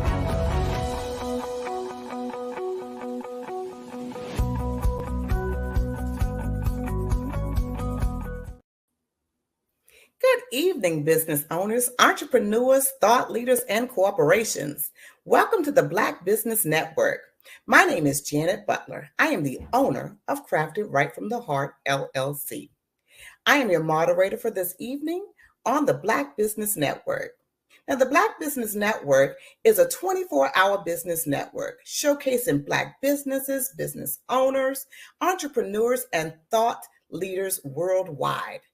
We have had speakers from all over London, Singapore, Africa, Japan, North Carolina, Chicago, New York, Los Angeles, and all cities all over the United States. Now, the Black Business Network is a global community. It shares its business knowledge to entrepreneurs, inspiring and educating businesses about business. Now, the Black Business Network is a global community sharing its business with everyone. So today, our keynote speaker is going to be with mindset, motivation, and manifestation. And our next speaker will be Dr. Stephanie Audrey of 420 Wellness Jamaica, Inc. Now, Dr. Stephanie Audrey is a serial entrepreneur.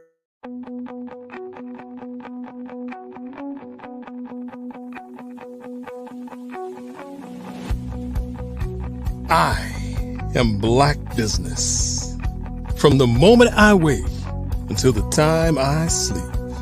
Yes, I am Black Business. I am Black Business. Tell me, are you Black Business? I am Black Business. Do you support Black businesses? Listen, I support Black business because I am Black Business. Black Business Expo, one of the largest business showcases in the history of Black business in the world. The world! Sign up today at www.blackbusinessexpousa.com or call 919-308-9090. I am Black Business.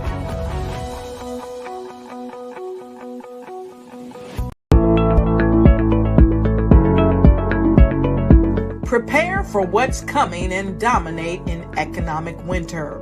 Stand strong and thrive by showcasing your great products and services globally through the Black Business Network and Black Business Olympics. The Black Business Network has showcased over 2,000 companies with over $7 billion in sales each year. Over 10 million attendees have viewed the rebroadcast each month. Through the Black Business Olympics, unique styles of business training and mentoring are turning students into business owners and entrepreneurial warriors who will dominate in any economy. Gain the ultimate advantage of the Black Business Olympics, 7 days of unbelievable topics and speakers speaking around the globe.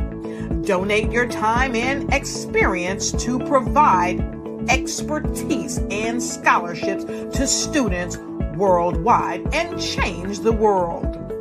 Now, more than ever, new insights, tools, strategies, and capabilities are needed. This is your chance for a major presentation to the world. Fill out the form and join the more than 2,000 speakers who have presented to over 200 countries.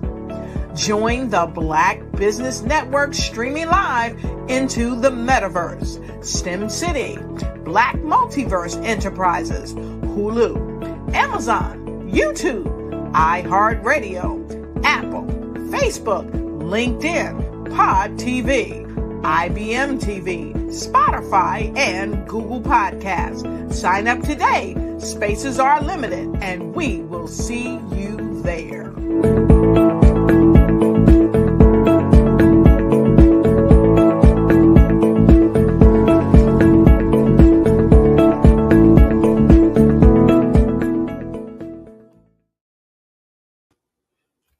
Our next keynote speaker, Goal Setting in the 21st Century. by the name of Angela Baptiste of Inspire. Angela Baptiste has been a leader in the field of business-to-business sales operations in the telecommunications industry for the past 26 years, winning several coveted awards in her field, recognizing a desire that people had for uplifting and inspirational and motivational content.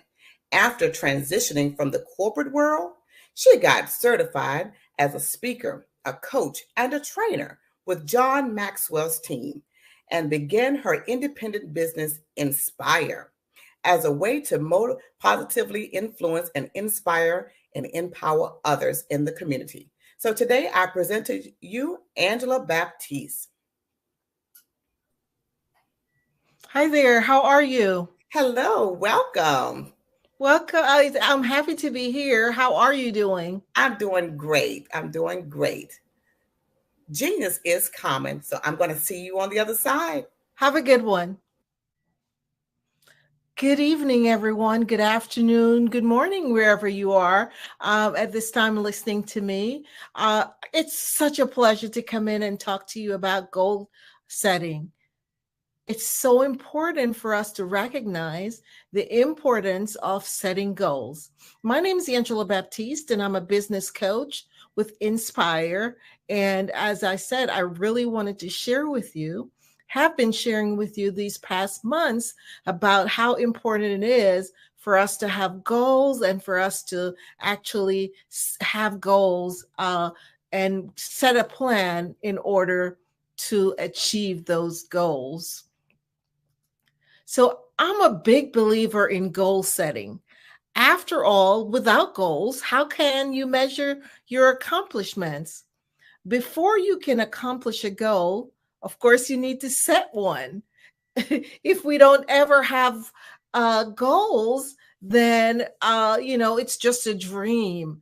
And in order to actually be able to get the success and the outcomes that we desire, then it's so important for us to set those goals in order so that we could accomplish them.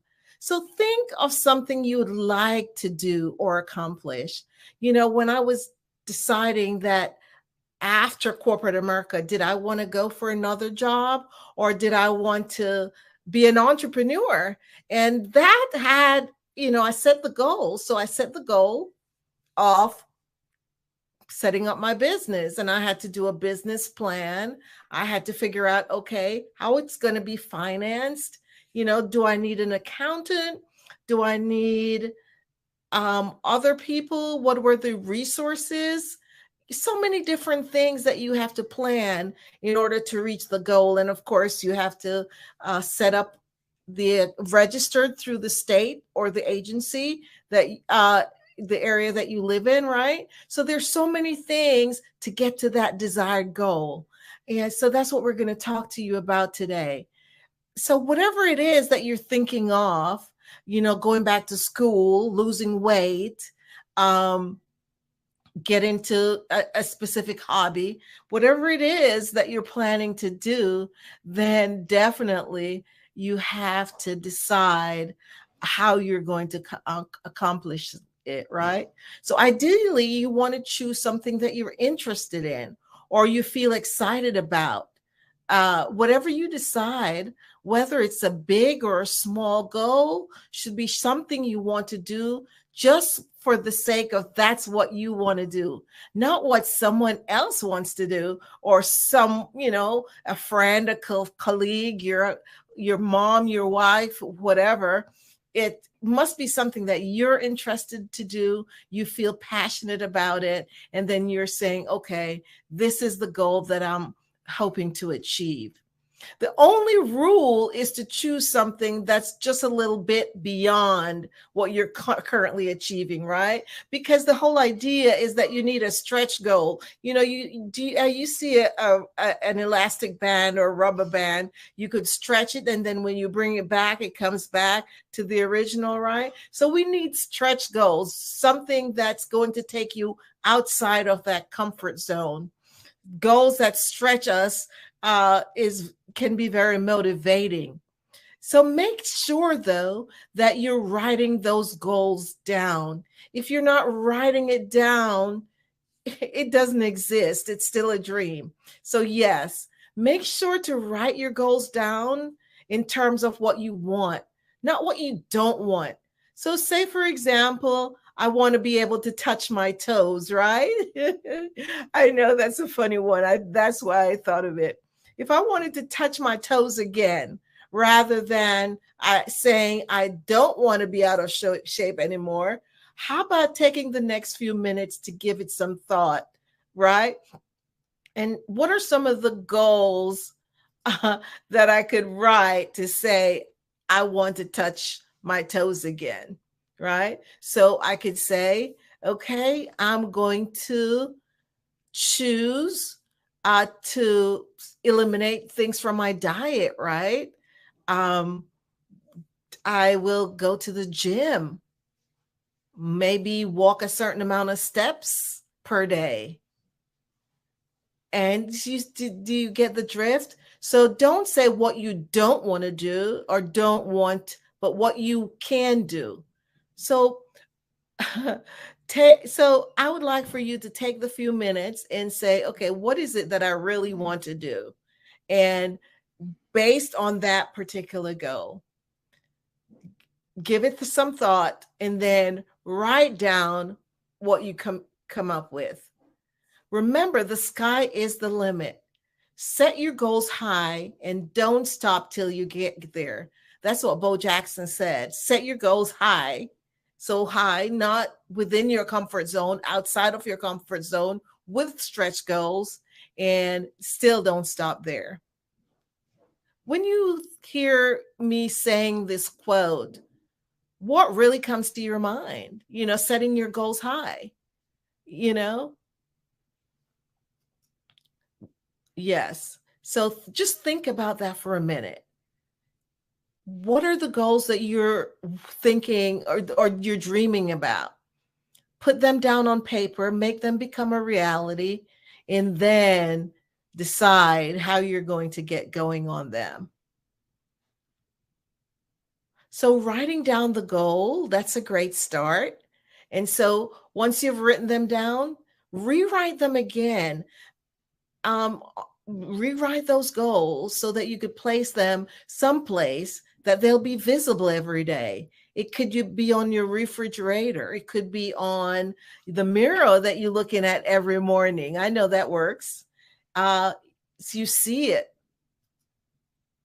You know, you put it on a Post-it note, hang it on your bathroom mirror. That way you can read it every time you brush your teeth and wash your hands. I need to make sure, you know, I don't eat so-and-so, or I go to the gym 5 times a week. I eliminate certain things. Whatever that particular goal is, right? So put it down on the Post-it note and post it where you can see it, and it can become a real reality for you. That, you know, when you're brushing your teeth, washing your hands, you could ask yourself, what will it look like and how will you feel when you've completed it and you're getting the outcomes that you desire? How does that feel? How does it connect to who or what you value in your life? Describe your goal in specific terms and timescales. So snap a picture of your goal, post it somewhere in your living, working space, and share it with a friend, your family member, right? So that they have an idea of what it is that you're striving for. And another thing is being positive. Stay positive. You know, it's important. Positive thinking is a valuable tool that can help us to overcome obstacles and deal with pain and be able to reach new goals. Share your goal with your friends. Tell others about your goals. That will dramatically increase the likelihood that you'll stick with them. You're already doing great by sharing your goals with the group, and with others. So why not go a little step further and start telling your friends and family about your goal and how you want to accomplish it. Who will you share your goal with today? So how do you envision your future? Setting goals is the first step in turning the invisible into the visible. That my favorite person, one of my favorite people anyway, Tony Robbins, that's what he said. Setting goals is the first step in turning the invisible into the visible. Do you want to do that for your life? Taking the invisible and making it be visible. What actions have you already taken toward accomplishing your goal? Better yet, what have you done today so far to achieve those goals? So break it down into achievable steps, right? Because that one goal might be so big, right? So say, for example, you were like me who were you're thinking of creating a business and launching a business. That's that's a big thing. But how do you break it down into different steps? So let's say you start by working on your business plan, right? Okay, and you might need a loan to finance it. So you do that. And then, you do that, the different steps, step by step, until you achieve the outcome that you're desiring, where you're able to launch that business, right? So breaking down our goals is especially important for big goals, no matter what your goal is, there are steps involved in accomplishing them. The more detailed you are about how to achieve your goal, the more likely you are going to succeed. So if you never sit down and decide, okay, what are the steps to get me to that goal? Do you believe you will achieve it? If you're just thinking, okay, I'm going to take that big leap, more than likely not. So instead of simply stating, I want to be healthier, that's so vague. What does that mean?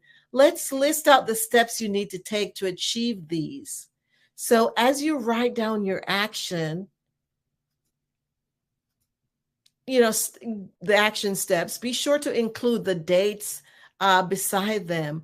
And about SMART goals, be specific, ensure that it's measurable, attainable, and all those, reasonable and time sensitive. Some steps to get healthier might include, okay, maybe I need to look up low calorie recipes. So changing the way I make my meals, finding a produce market that I could shop at, getting fitted for walking sneakers and walk for maybe 20 minutes to 30 minutes a day. So the more detailed you are, the better off you'll be. And to get you towards getting those desired outcomes, the successful outcomes in achieving your goals. It was Confucius who says, when it's obvious that the goals cannot be reached, don't adjust the goals, adjust the action steps. So say, for example, if say you're scheduled to achieve this particular goal by September, and here's September, and you have not achieved it, don't adjust that goal. Just adjust the steps to get there and the time frame to getting there. So you're not quitting and dropping the goal itself, but you're saying, okay, I wasn't able to achieve that. Let's take a look on what my goal was, my action steps. Maybe I need to refine that. Maybe I need to review that and fix that so that I could go to that next step in achieving that. It might take a little longer. The period might be a little longer than you expected, but that's okay, because failure is not failure if you've learned something from it. So the whole idea is, yes, do we fall? Sometimes we sure do. But here's the thought. If we fail at something, at achieving it at a certain time, what are the lessons that we learned from that? And how can we be better the next time so that we could be on target to reach that goal in the next, as forecasted in the next period? So don't adjust the goals, just adjust the steps that you need to get to and maybe the time frame. Sometimes when we're set on a single goal or plan, we get discouraged and we want to change course. But oftentimes it's exactly what we need if something doesn't fit. Have you experienced this before? I know I definitely have, where I'm thinking, well, what's going on? I'm not getting to that point, towards that goal. But maybe, sometimes we're traveling in the wrong direction. Is it okay to autocorrect? For sure. It's better to do that than to get to that destination and realize that that's not where you're supposed to go. So yes, it's always good to reflect and revise and review to see if we're going in the right course. And yes, nothing is wrong with changing the direction, changing the course in order to get to whatever that goal is that we need to get, just by adjusting certain things. Because oftentimes it's exactly what we need if something doesn't work.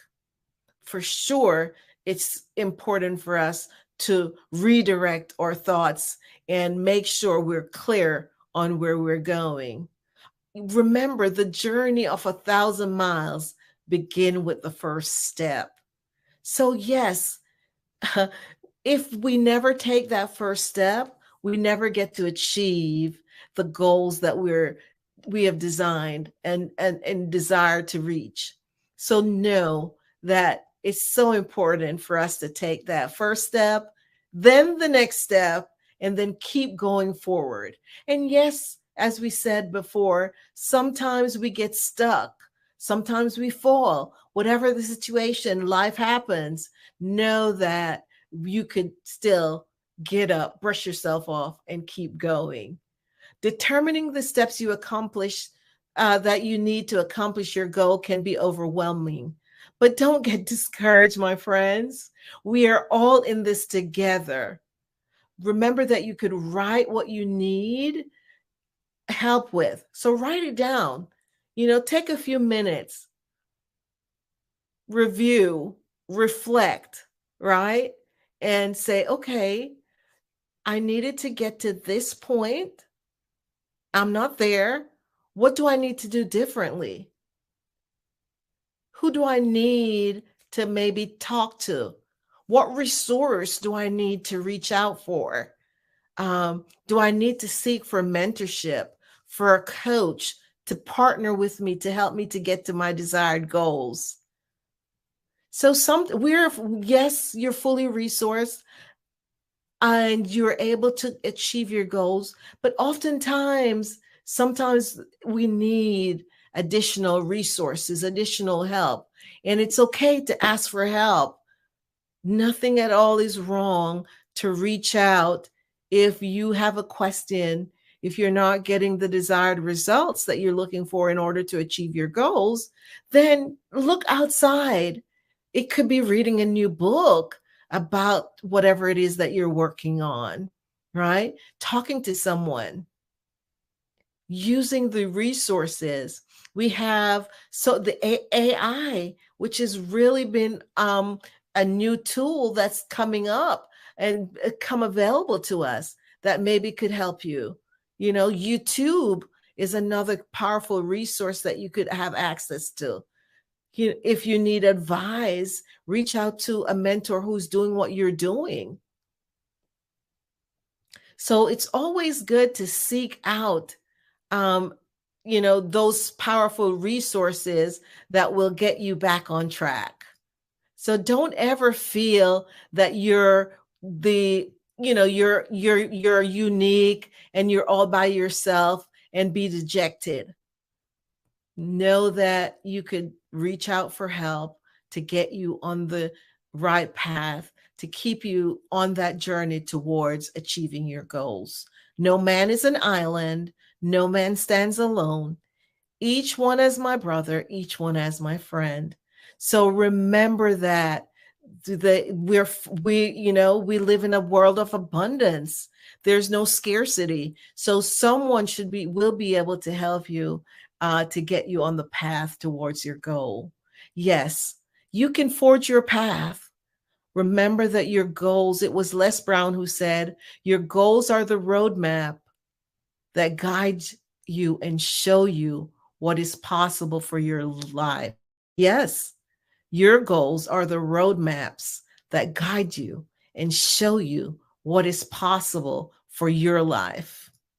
So know that and keep going. Never give up. There's no quitting. No quitting at all. If you find that you're, not going down the right path, adjust and keep going. If this is a goal that you're certain of and you're passionate about. Working towards our goals can sometimes be difficult and frustrating. So we need to be perseverant. Yes, we have to persevere. If you come across a step that isn't working, think of something else you could try that still moves you forward, even a tiny bit. If you're struggling, ask loved ones for help by brainstorming ideas on what you could do. If you're really stuck, simply take a break. Sometimes just taking that pause is all we need, right? To start giving us with great idea, just sitting there in the moment, doing nothing, rejuvenates you and gives you the extra energy to finish great. So yes, take a break and then go back and read your original goal and then readjust your steps for moving forward. Motivation is really important because goals gives us purpose. It gives us the purpose to continue to go on, a reason to wake up in the morning, a reason to continue living despite your circumstances. It motivates you. You might be having a hard day, and just looking back on that goal will get you on the right track because yes, you're looking forward to that big goal where you're going to see the sunshine, right? You're going to be so happy and thrilled to know that you were able to get over the mountain. Really, it's climbing the mountaintop, right? To get to whatever that goal is. Yes. So it definitely gives us purpose, motivating us to make ourselves the best version into all aspects of our lives. So as you listen to me talking about goals, are you fired up to reach and write, to get in today, write down those goals, start the action plan, get on the bandwagon of getting, the steps, starting, because that's the whole thing. Action, we must take action to achieve goals. We can't sit on our laurels to achieve whatever those goals are. We have to have an action plan. And more than that, yes, the action plan is key, but the most necessary step is taking the action. If we never take the action, we never achieve the goal. And I'm always big on celebrating our successes. It's nothing better than I've set a goal, right? I achieved the goal. It might have been hard and difficult to achieve.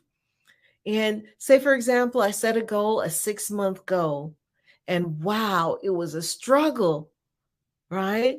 And I had to push the goal out. And so instead of 6 months, I achieved it in 9 months. But guess what? When I achieve the goal, what do? Yes, I celebrate. I dance. I do the jig, a happy jig. And what I like to do is to reward myself. So before, I'll say to myself, okay, what am I going to give myself when I achieve this goal? And so whatever it is, It could be just simple, treat myself to an ice cream cone. But guess what? That's a big deal for me. So when I've achieved that goal, I could take myself out for an ice cream cone, and no one is as happy as me, right? To celebrate that success. Yes, we have to take time to enjoy our hard work and thank those that helped us too, right? So if you had an assistant, virtual assistant or whatever, it could be a VA, depending on whoever, send them a thank you. Give them a call.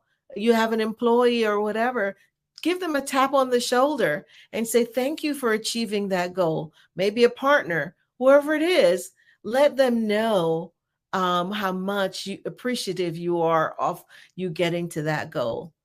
Think about what you enjoyed and learn along the way, because the whole idea is, right, learning and growing. So yes, it's always good to sit back and say, okay, yes, I achieved that. So how did I do that? What did I learn from it? What could I do next?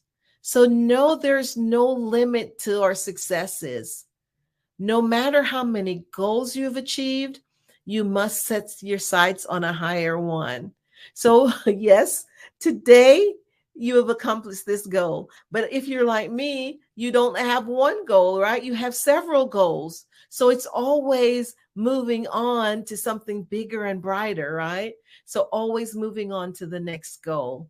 So yes, it was Jessica Savage who said, no matter how many goals you have achieved, you must set your sights on a higher one. And remember, the sky's the limit, right? So I wanted to share this poem with you because it's called The Few. And this is what's going to differentiate you from others, right? Because if you're thinking about the majority, then you're going to be like the majority.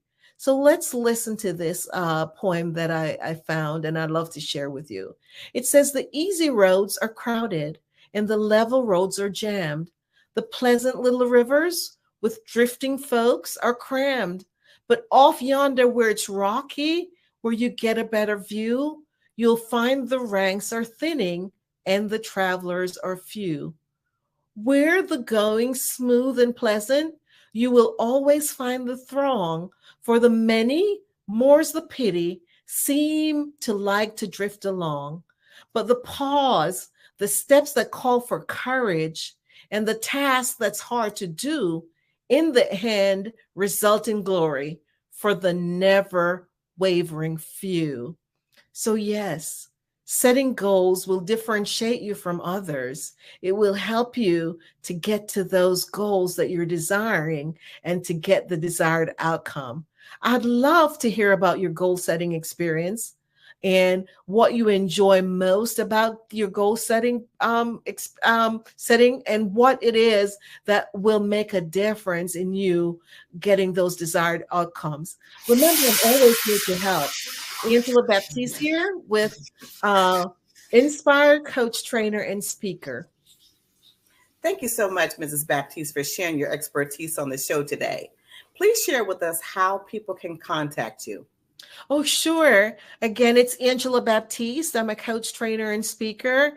I'm on all the social media. So you can find me on LinkedIn or Facebook or Instagram. And my website, it's www.inspires.shop. My phone number is 770-262-1680. Wonderful. Thank you so much for that information. Genius is common. I'll see you on the other side. Thanks. Have a good evening.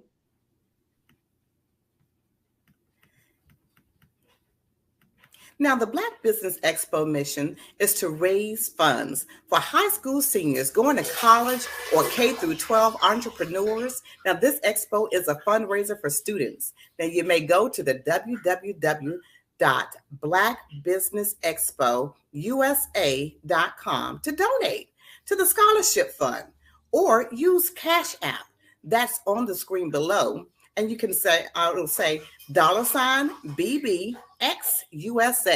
Then our goal is to give laptops and up to $5,000 to 10 students Students can register online at www.blackbusinessexpousa.com. Now, every dollar counts. So we want to remind you to donate to the scholarship fund.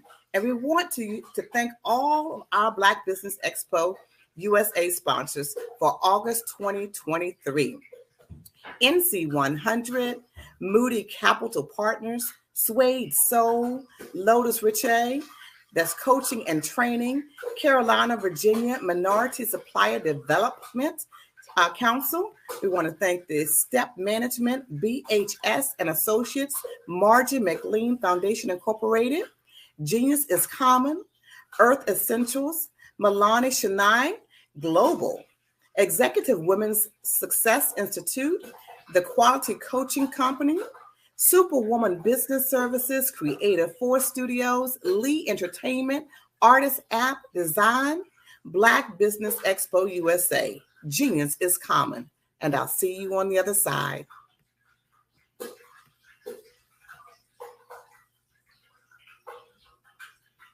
I was born in a little village on the island of Haiti. Many deadly diseases pounded me. It is as if they were on a mission to end my existence on this earth. I refused to give up. In 1983, I left Haiti and came to the United States of America. And I came with $5, 2 shirts. I didn't speak any English. I came to Atlanta. I got a job. I was a doorman. I was a doorman with a dream.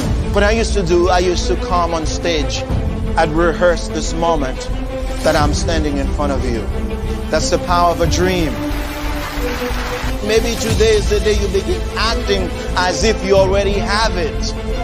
And then step out with full force. Take a risk. No condition is permanent. Don't let your situation distract you. You are chosen. You are called. You are born for a purpose in this life.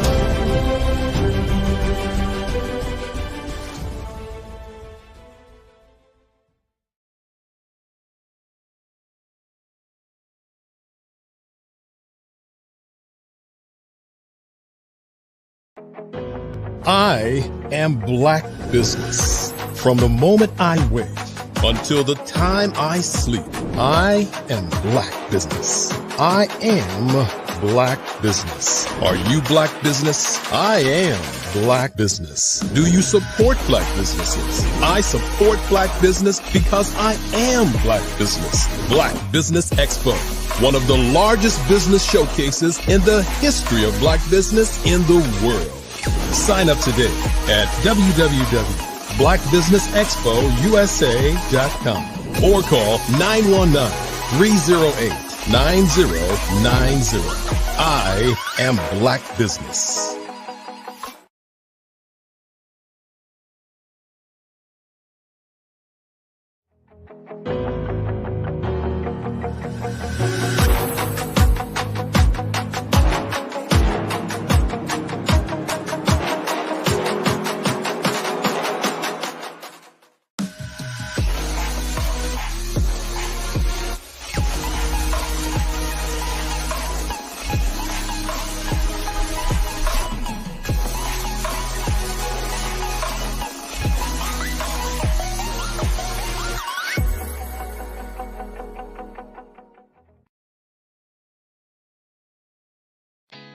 Did you know women represent just 3% of Fortune 500 CEOs and less than 15% of corporate executives at top companies worldwide? Have you wondered what the secrets are to getting into the top ranks, whether in the private or public sector? Do you want to figure out how to stop being held back in your career or passed over for promotion? Then you're in the right place. Hi, I'm Dr. Madeline Ann Lewis, President and CEO of the Executive Women's Success Institute. I have decades of experience in the military, the federal government, and corporate America, and my mission is to help women succeed and tap into their full potential. I I want to reach 1 million plus women around the world to become the leaders they are meant to be. So if you want to move into a management or executive level position, or maybe you are a female veteran transitioning out of the military into business entrepreneurship, then reach out to the Executive Women's Success Institute at 301-693-3284. Let us get you on the fast track to success.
Dr. Eric Kelly III and a host of phenomenal speakers from all around the globe for this 7-day virtual event that you don't want to miss. The mission of the Black Business Expo is to raise scholarship money from kids all the way from high school, all the way from college. The Black Business Olympics is one of the largest Black business showcases in the world. It is an opportunity for businesses and companies to showcase their businesses globally. We are going to be giving away laptops up to $5,000 away to students. Again, I'm Olivia Appleberry, the founder of 2 Cents Finance and one of the speakers for the expo. I am so excited to see you there. For more info, go to www.blackbusinessexpousa.com or call 919-308-9090 and hope to see you there. I am Black Business. From the moment I wake until the time I sleep. Yes, I am Black Business. I am Black Business. Tell me, are you Black Business? I am Black Business. Do you support Black businesses? Listen, I support Black business because I am Black Business. Black Business Expo, one of the largest business showcases in the history of Black business in the world. The world! Sign up today at www.blackbusinessexpousa.com or call 919-308-9090. I am Black Business. I am Black Business. From the moment I wake until the time I sleep, I am Black Business. I am Black Business. Are you Black Business? I am Black Business. Do you support Black businesses? I support Black business because I am Black Business. Black Business Expo, one of the largest business showcases in the history of Black America in North Carolina. Black Business Expo, one of the largest business showcases in the history of Black business in the world.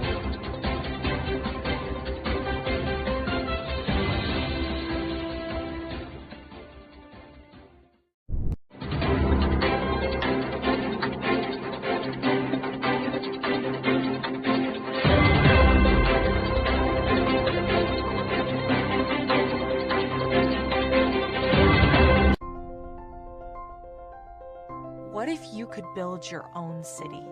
a place where every child can find nurturing people to help them achieve their full potential, a place where every adult can access job training support, where health education is abundant, where social justice ruled the land, a place without limitations. Welcome. You have arrived at STEM City, USA. It is what every city should be, a safe and trusted community where you find people and resources to help you become everything you are and beyond. STEM City is unlike anything you have ever experienced. It is a digital twin of the world around you, only better. STEM City is about energy and soul renewal. It is more than a digital world. You can almost feel the power of live cultural events, music, and theater. STEM City promises a better future for children with caring mentors and hands-on activities with dedicated tutors to support our youth. STEM City is your passport to a healthy lifestyle with weekly events addressing our community's many issues. STEM City is your financial well-being with helpful information on wealth management, career advancement, job training, and so much more. STEM City is the community you deserve. It is the city where your dreams can come true. STEM City USA, a place in the sky that is accessible to all who reach for the stars.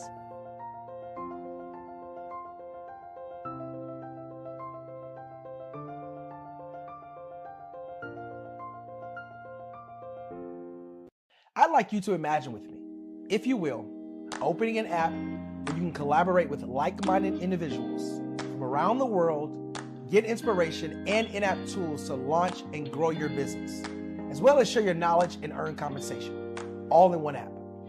Well, the name of that app is Truso, short for Truly Social. Hi, I'm Matthew Newman, the founder and CEO of Truso. A new concept in social media, Truso is designed from the ground up to be a platform that's both social and empowering for all its users. How exactly do we do that? I'm glad you asked. First, Truso brings the world together via video. Psychologists assert that video provides a significantly more effective connection than audio only. When you enter a community on Truso, you're face to face. Second, on Truso, you don't have to have 1 million followers to monetize. Our business model allows all hosts and moderators to monetize, no matter the size of your following, by 1, producing fee-based content, and 2, inviting others to join the platform as subscribers.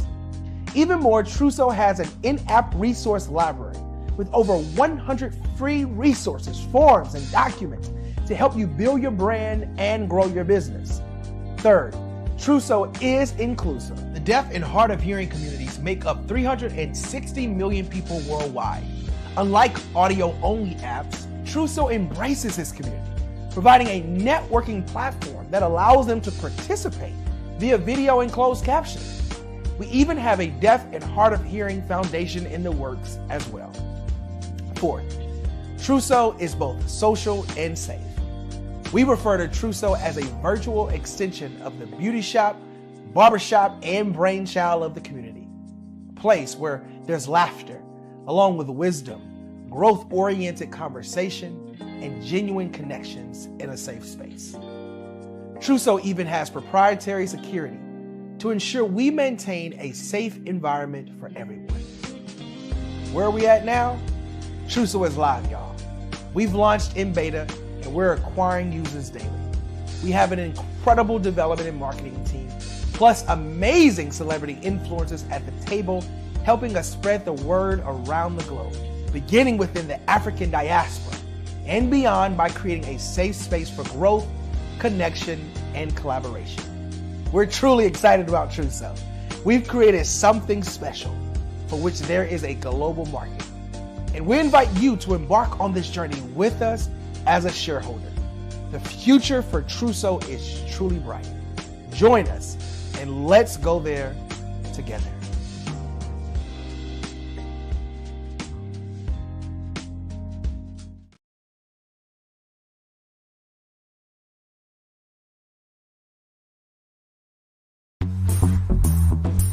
Attention all entrepreneurs and companies. Are you looking for reliable and efficient virtual assistants and back office support to help you manage your business tasks? Look no further than Superwoman Business Services.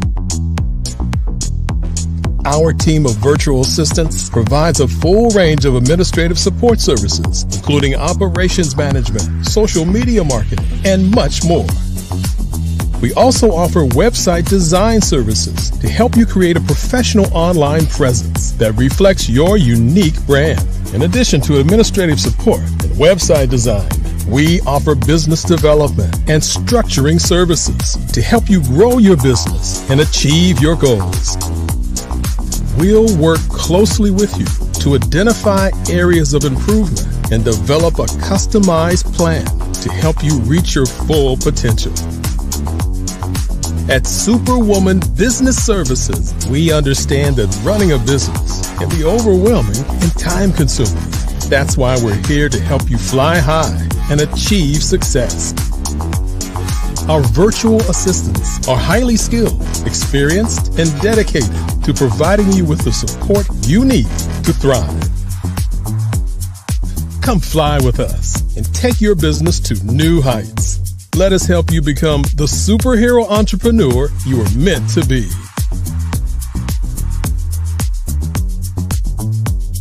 Contact Superwoman Business Services today to learn more about our back office support services. Come fly with us and take your business to new heights.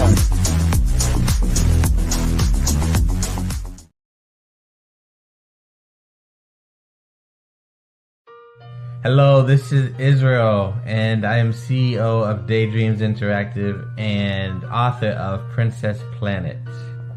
So, genius is common, and as a kid, I loved to daydream. Even as an adult, I loved to daydream.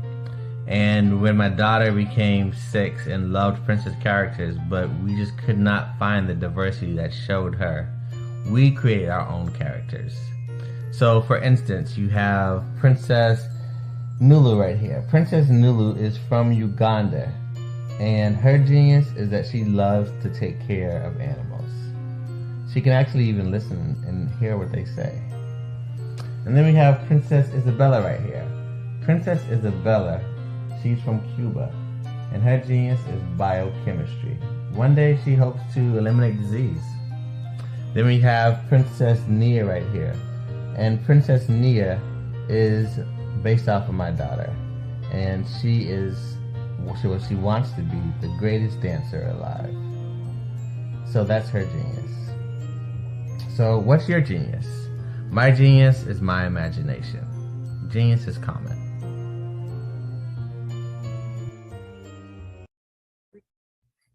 Hey, Ivanka Farabi here. I'm the founder and executive director of Beyond the Shackles. We're a nonprofit that instills hope in the incarcerated, disenfranchised, and their families. But we don't stop there, because what we know is that you don't have to spend one day behind physical bars to be in shackles in your heart and your mind. And we help people to rise up. What is my genius? I'm a life elevation coach and strategist. I'm a motivational speaker, and I help people to navigate the difficult terrain of adversity. Do you know that you can build the most beautiful masterpiece from the rubble that might lie at your feet from the most difficult of times? Well, you can.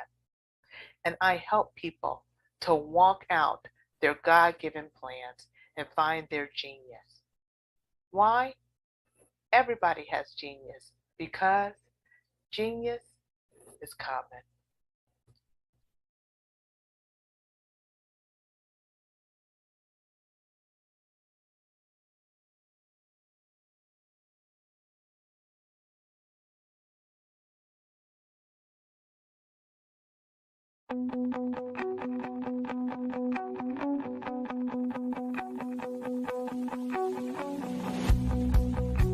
I am Black Business.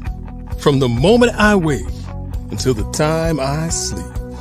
Yes, I am Black Business. I am Black Business. Tell me, Are you Black business? I am Black business. Do you support Black businesses? Listen, I support Black business because I am Black business. Black Business Expo, one of the largest business showcases in the history of Black business in the world. The world! Sign up today at www.blackbusinessexpousa.com or call 919-308-9090. I am Black business.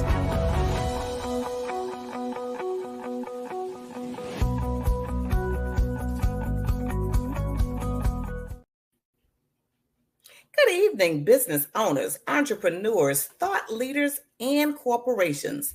Welcome to the Black Business Network. My name is Janet Butler, and I am the owner of Crafted Right from the Heart, LLC. I am your moderator this evening for the Black Business Network, showcasing Black businesses, Black owners, entrepreneurs, and thought leaders of the world and worldwide. Now, we have speakers from London, Singapore, Africa, Japan, North Carolina, Chicago, New York, Los Angeles, and cities all over the United States. Now, the Black Business Network is a global community, sharing its business knowledge to empower, inspire, and even educate businesses about businesses. Tonight, our keynote speaker talks about mindset, motivation, and manifestation. Our next speaker is going to be Dr. Stephanie Audrey of 420 Wellness Jamaica Incorporated. Now, Dr. Stephanie Audrey is a serial entrepreneur with an over 3-decade history of conceptualization, launching, scaling, and operating a multi-billion-dollar organizations. Now, Dr. Audrey is recognized as a proven leader in the real estate refinance and finance and development sector, leading design and building teams throughout the development process, while ensuring the scope, schedules, and budgets were maintained for the multi-billion-dollar portfolios of projects under her leadership. Now I present to you Dr. Steph Audrey.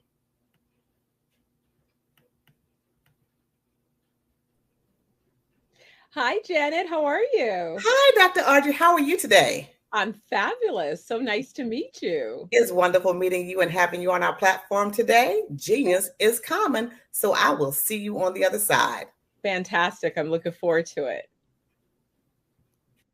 Well, good evening, Black Business Network, Black Business Olympics. Thanks again for having me join you. I'm excited to join you today because you guys will remember this day. We're about to make some major announcements. I'm not going to spill the beans early. I'm going to do my best. Zip.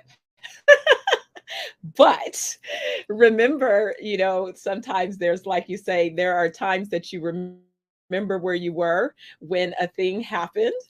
And perhaps this will be the same for you. As you said, I'll remember having heard a conversation and just thinking at where she must have been in the midst of that conversation and sharing. But as Janet mentioned, I'm going to speak to you today about mindset. I've had this ongoing conversation. In fact, I kicked off a blog called Naked with Dr. Money, where in that conversation, I focus on mindset. I ask my guests oftentimes, do they believe that mindset is the result of their nature, how they've been nurtured, or a little bit of both?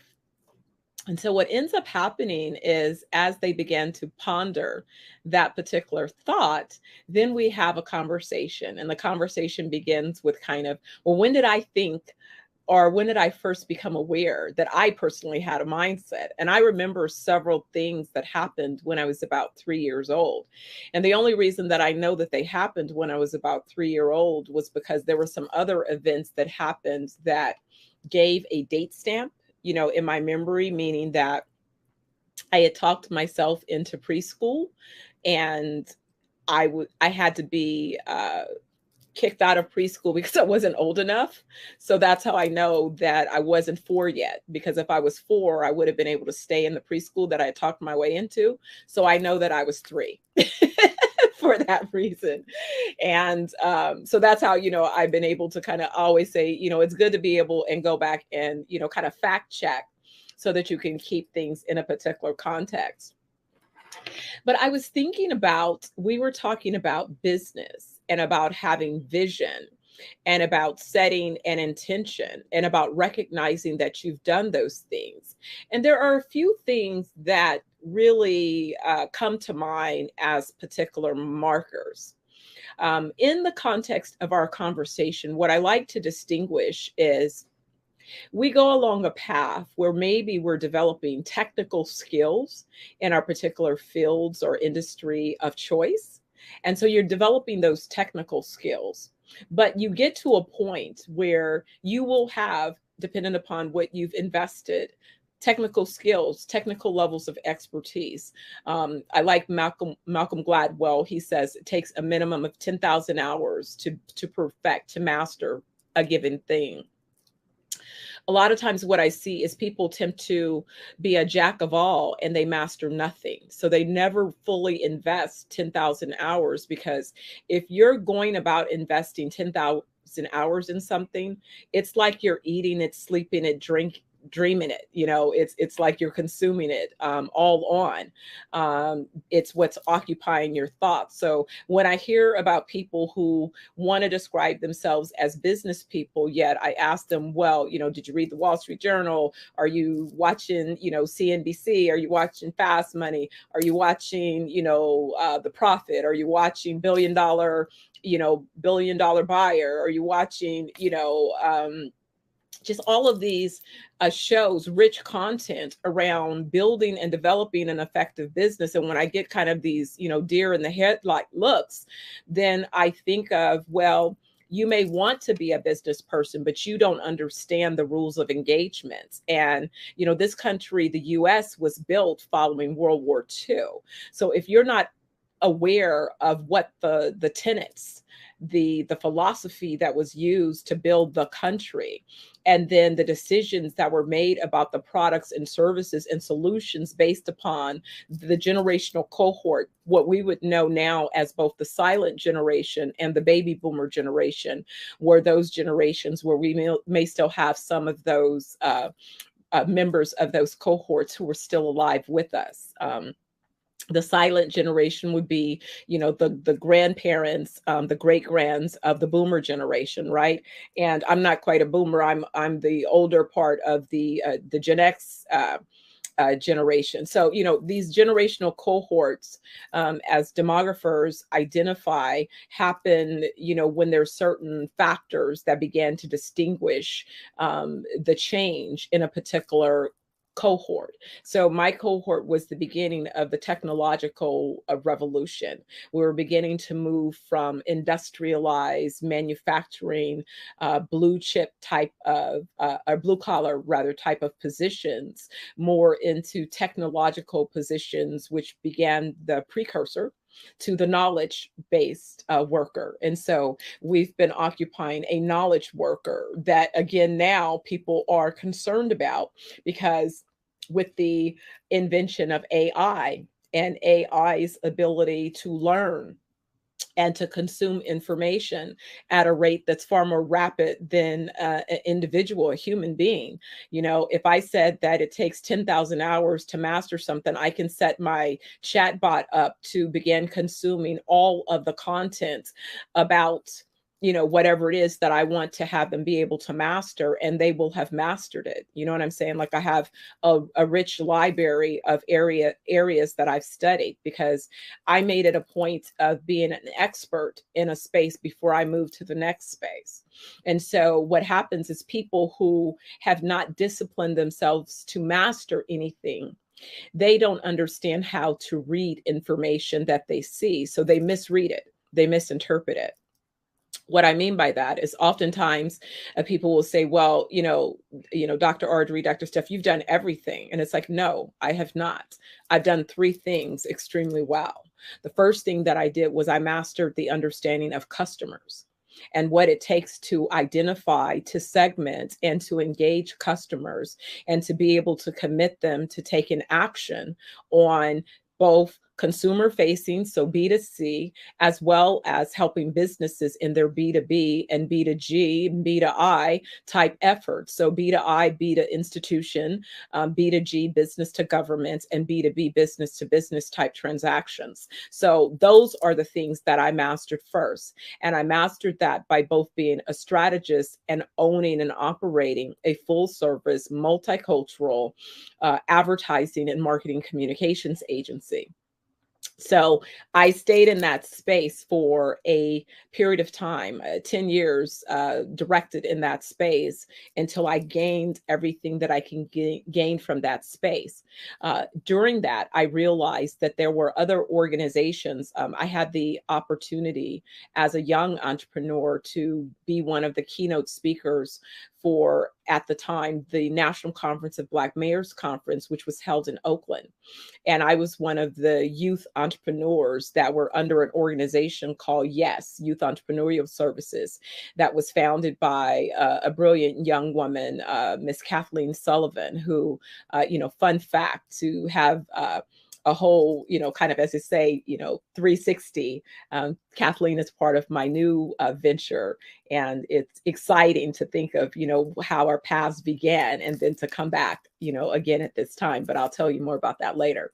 But anyway, as a result of being one of the young entrepreneurs, the National Conference of Black Mayors was held in Oakland. And so they were set up to mentor several of us young people. And the then president of that organization was Mayor Ben Usry. He was the president, he was the mayor of Atlantic City, New Jersey. Subsequent, he did end up getting into some trouble, legal trouble. So I don't know all of the outcomes of that. But at the time, he was one of the mayoral darlings because Atlantic City, New Jersey also has casino operations, and that was still new. And so they were flourishing. And so everyone sort of looked up to him. So it was great for him to take special interest in those of us entrepreneurs. And he took in particular a special interest in me. And so they asked me to give feedback on how I felt the mayors, interacted with the young people. And so I remember giving my speech that I thought was, honest and of high value and integrity. But I was written up in the newspaper as being the young entrepreneur that told off the mayors. And so, I was like, dang, that's weird. I did tell the truth. So, I don't understand why it was considered that I was telling them off. I just pointed out, where they said they were going to do things, and those things weren't consistent with the actions that were taken. And I was just hoping that in the future, there would be a gap between what you commit to and what you actually act on. Forgive me. And then I also developed this idea too.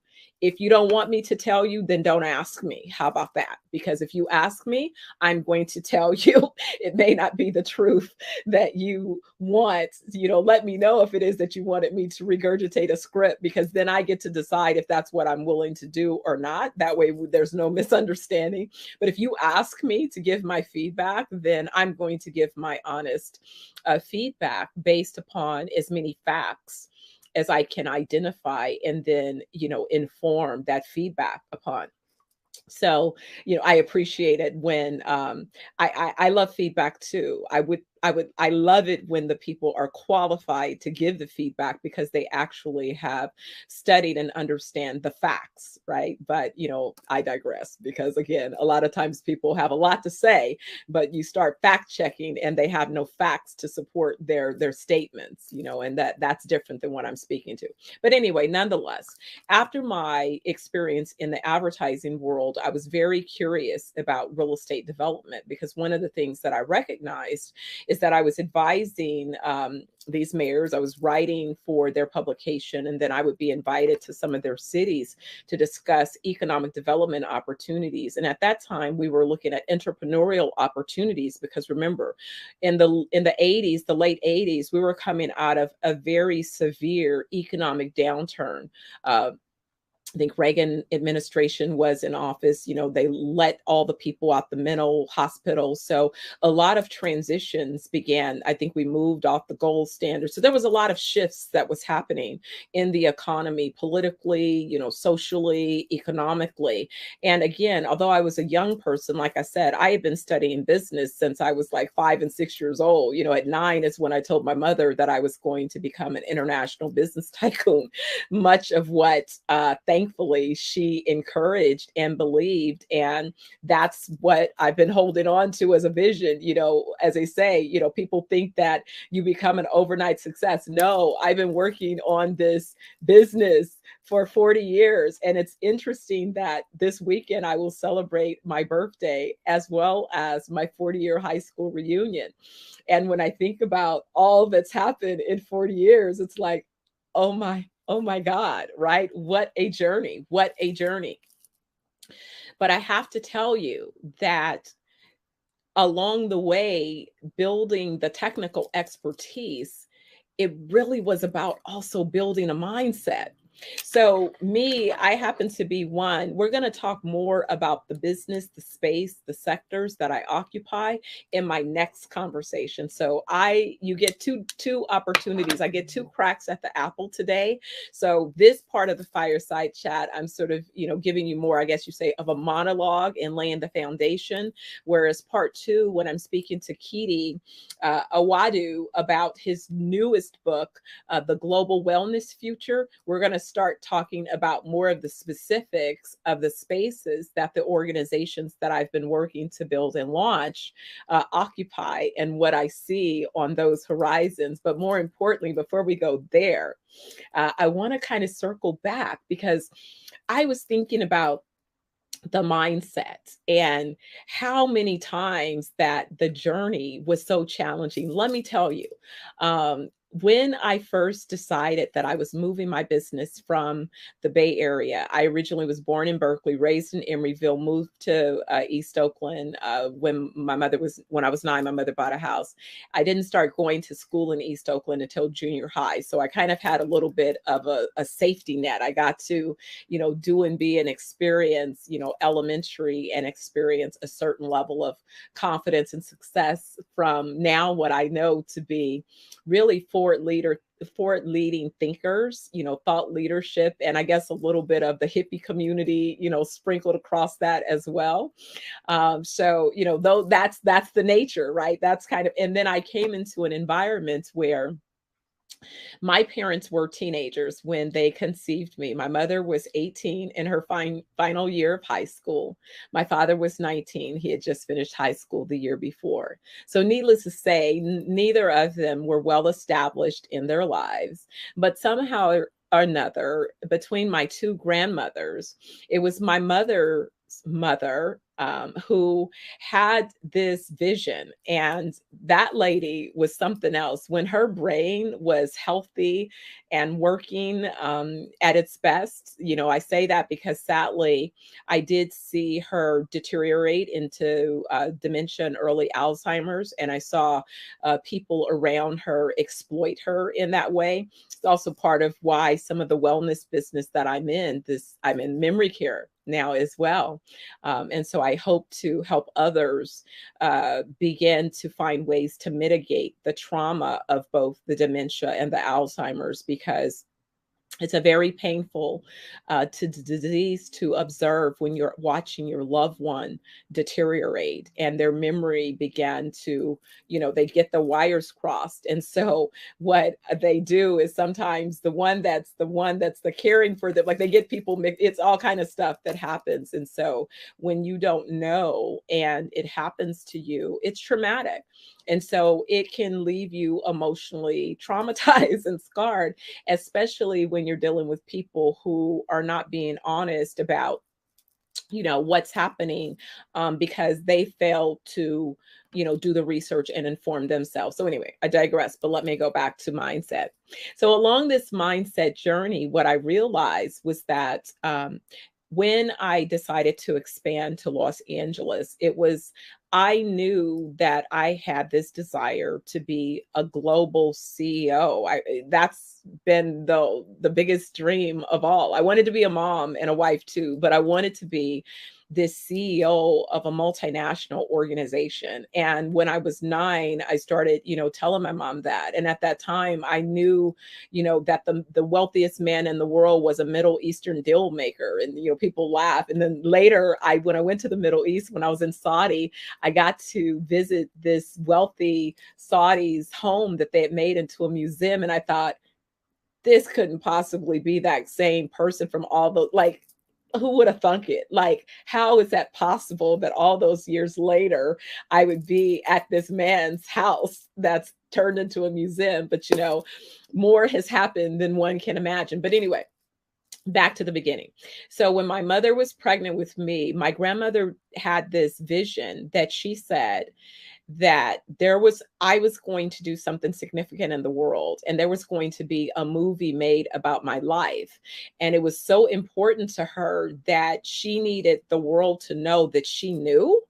And the way that they would know is that she insisted that I be born in a private hospital with a private doctor, much to the chagrin of other family members who, people had been having babies at home just fine, and people were just beginning to go to hospitals. So there wasn't any real, sort of reason to why this needed to be beyond my grandmother's, vision and her idea. And so she suggested that to my dad, and my dad mentioned it to his mother, who promptly told my grandmother that, she was crazy and I could be born anywhere. She didn't care. And no, she was not putting any money behind this idea of hers of spending this extra money for me to be born in this private hospital.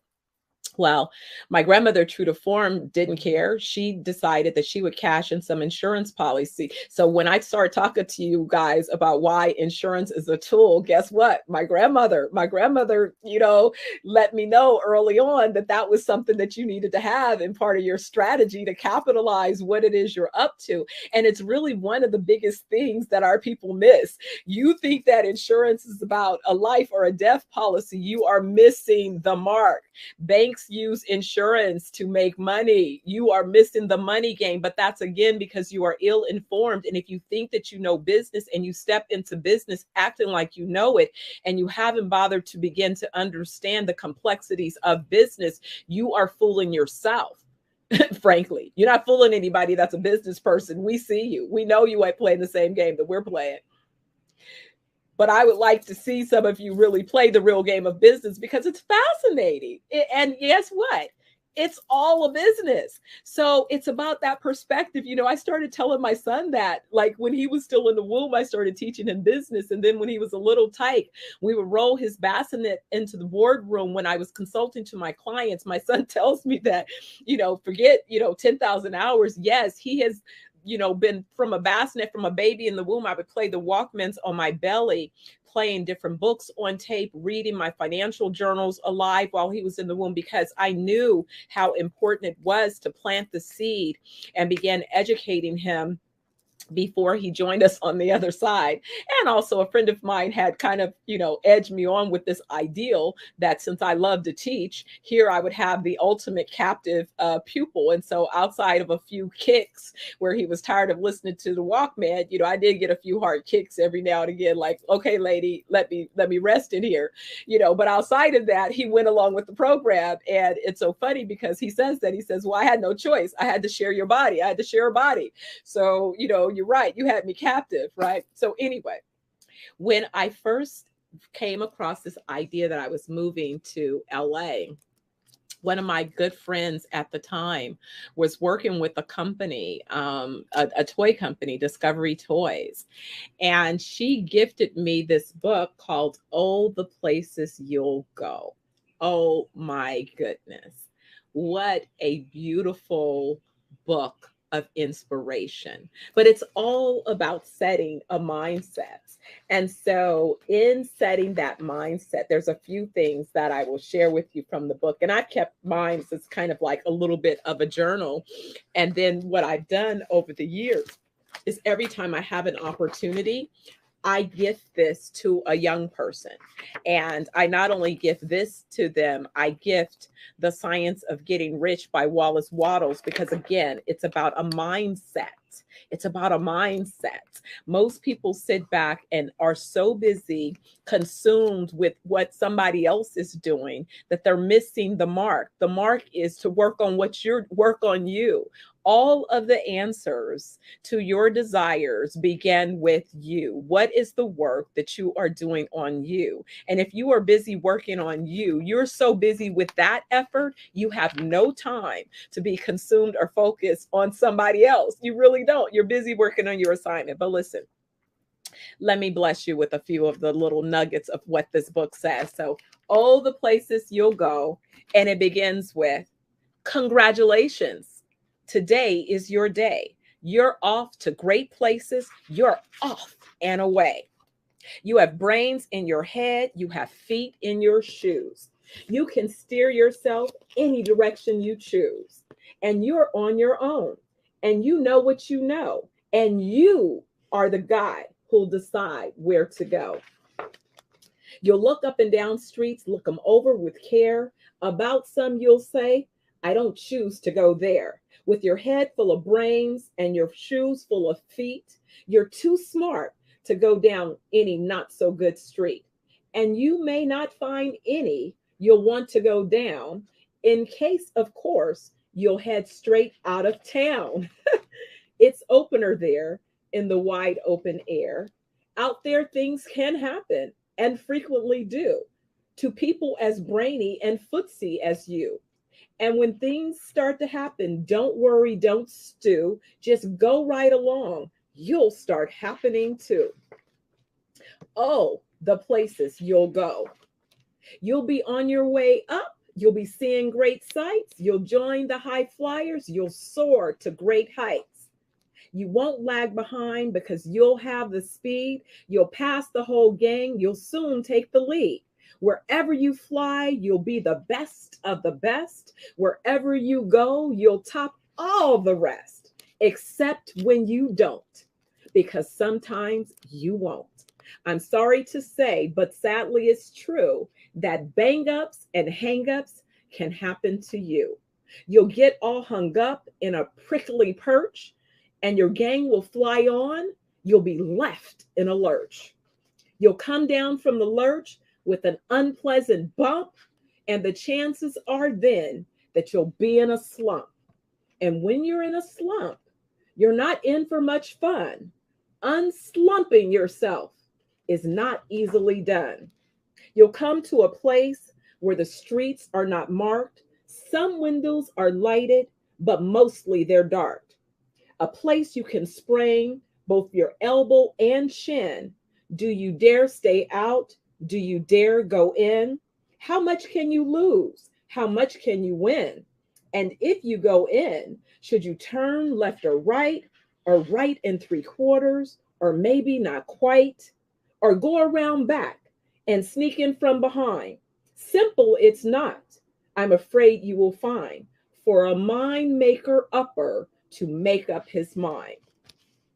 You can get so confused, then you'll start into race down long wiggled roads at a breaknecking pace, and grind on for miles across weirdish wild space, headed, I fear, toward a most useless place, the waiting place, for people just waiting for a train to go, or a bus to come, or a plane to go, or the mail to come, or the rain to go, or the phone to ring, or the snow to snow, or waiting around for a yes or a no, or waiting for their hair to grow. Everyone is just waiting for the fish to bite, or waiting for the wind to fly a kite, or waiting around for Friday night, or waiting perhaps for their Uncle Jake, or a pot to boil, or a better break, or a string of pearls, or a pair of pants, or a wig with curls, or another chance. Everyone is just waiting. No, that's not for you. Somehow you'll escape all that waiting and staying, you'll find the right places where boom bands are playing. You'll banner flip-flapping. Once more, you'll ride high, ready for anything under the sky. Ready because you're that kind of guy. Oh, the places you'll go. There's fun to be done. There are points to be scored. There are games to be won. And the magical things you can do with that ball will make you the winningest winner of all. Fame. You'll be famous as famous can be, with the whole wide world watching you win on TV. Except when they don't, because sometimes they won't. I'm afraid that sometimes you'll play lonely games too. Games you can't win because you'll play against you. All alone. Whether you like it or not, alone will be something. You'll be quite a lot. And when you're alone, there's a very good chance you'll meet things that scare you right out of your pants.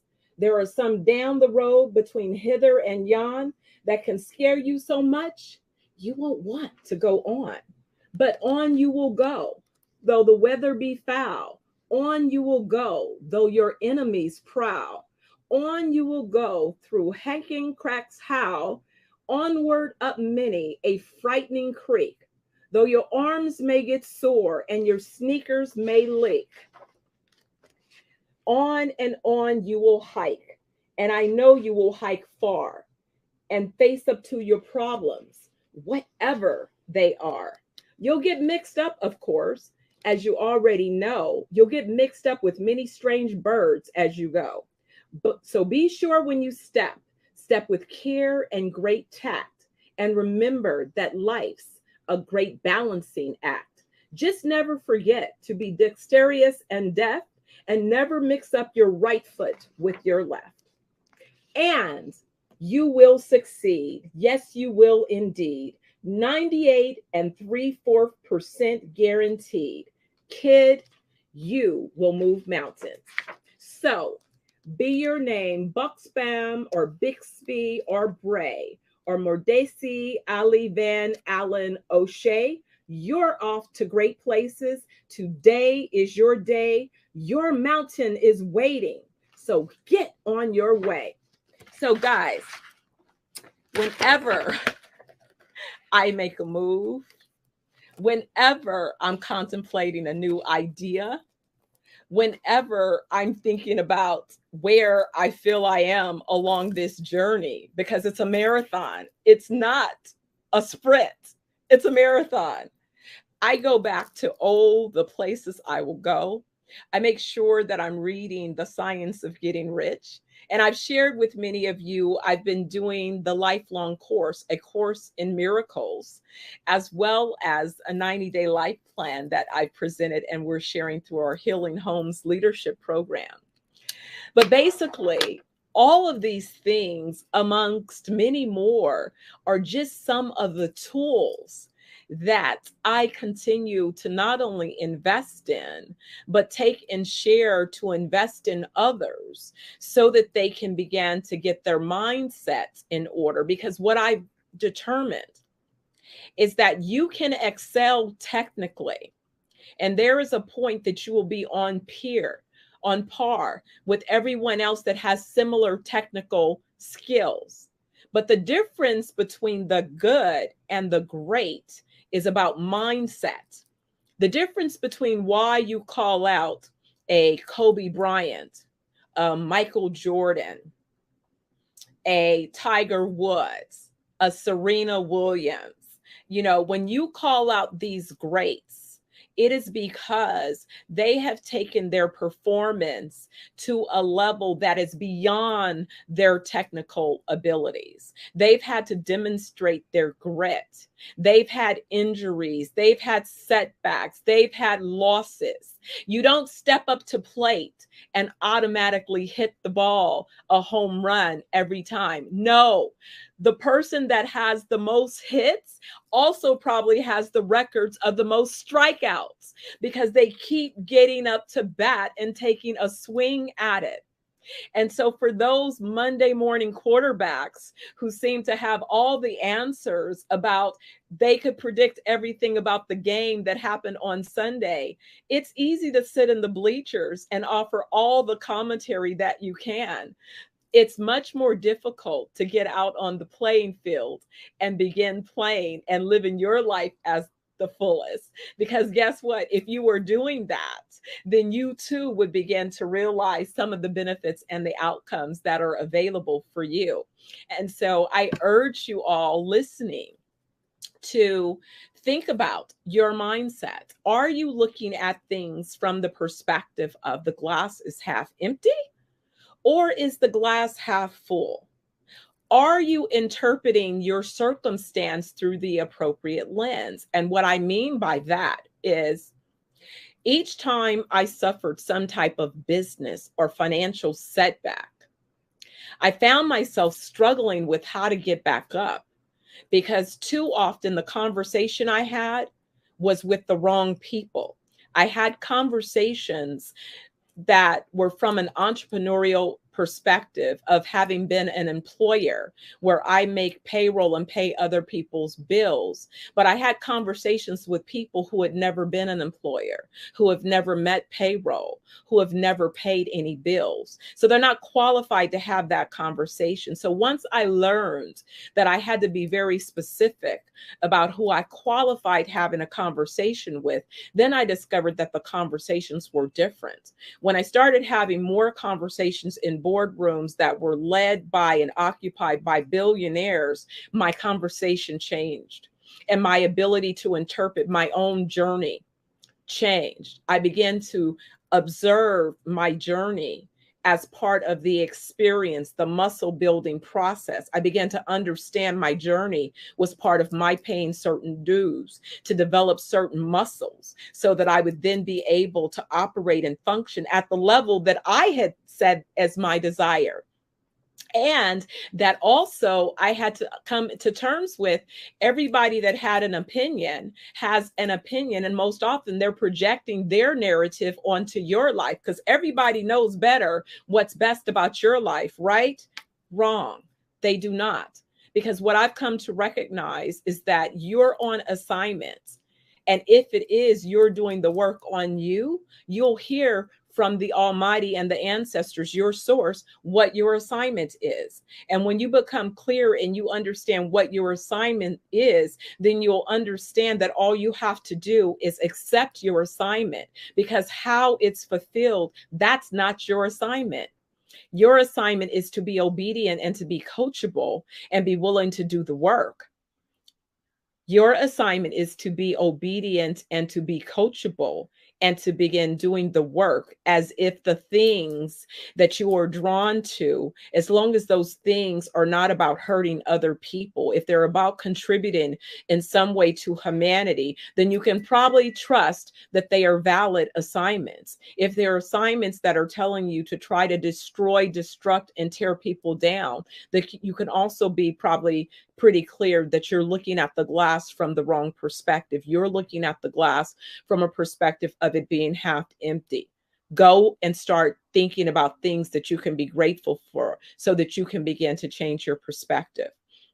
Because when you are grateful for the things that you have in the space that you occupy, that is something that's between you and the Almighty and the ancestors. And the only judge, if you will, judge and jury that you need to satisfy is that higher power, however it is you define that higher power for you. I choose to define mine as the Almighty and the ancestors. And however you choose, that's fine.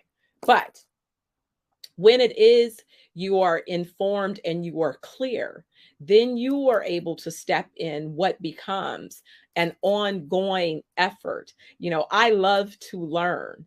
I don't have to be in a formal educational curriculum in order to learn. I learn on my own because I love to learn. So I'm always going to be consuming new information and content that will allow me to expand and develop myself.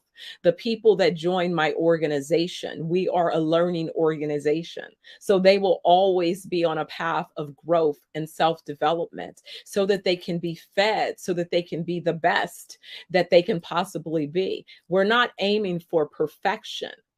There's a difference between perfection and a difference between excellence. We're aiming to intend to take on our assignments with excellence. That is something that we can measure, we can quantify, and we can continually work towards through different types of process improvements and systems and things of that nature. But more importantly, through our mindsets, by setting the intention. You know, the Black Business Network, the Black Business Olympics, says genius is common. And some of you say it. You say it because you hear that being stated, but you don't really understand it. You should really understand it. You need to take that in and soak that into your soul. And you need to think about, what does that mean? If I'm going to be excellent and I'm going to use my genius, what does that look like? What are the examples of the best of the best? Who are my examples in my field? You see, before I go into any sector, I've studied the category leaders. Who are the best leaders? Who are the best CEOs? Well, guess what? Along this 40-year journey, I had the opportunity to work from some brilliant leaders and some that sucked. The ones that sucked taught me what I didn't want to emulate and be. The ones who were brilliant gave me tools that I could use. Even the ones who weren't so brilliant, they also had tools that I could glean. And so I remember my mother telling me that along the way, that I could think of my life and my experiences sort of like some of the folks, again, I'll be aging myself, but there used to be a flour sifter that if you were baking, you would sift the flour through. Maybe people still do, I don't know. And she would say that you're going to have a lot of flour, but you're going to need to sift through and sift out the things that you don't need. You discard those parts and you retain the part that you need. And so it's the same thing in life. Everything that wants to go into your funnel, you don't need. So some of it you have to sift out. And if you don't have discernment and if you don't have a powerful mindset, you will be tripped up along the way. Because people, again, everybody believes they know your assignment better than you. But last I checked, it wasn't a conference call. So there's no way possible. That conversation is between you and the Almighty, and they're not there. I know they weren't in on mine. So, oh, Janet, you're on mute. Janet, you're still muted. Can you hear? You're muted. Look at me. I was just going on talking to myself. Look, I was saying, all the places that you will go, you have taken us here, there, and everywhere. So I appreciate that. But I thank you for sharing your expertise on the show with us tonight. And I just want to know, do you have some information that you would like to share with us, how we can reach out to you or contact you? Absolutely. So my website is 420wellnessjamaica.com. So you can go there and get on our mailing list.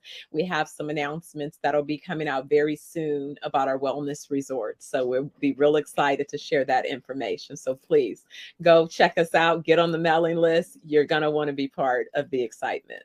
Great. Thank you so much for sharing that information with us and your time tonight. Genius is common. I'll see you on the other side. Fantastic. Thanks for having me.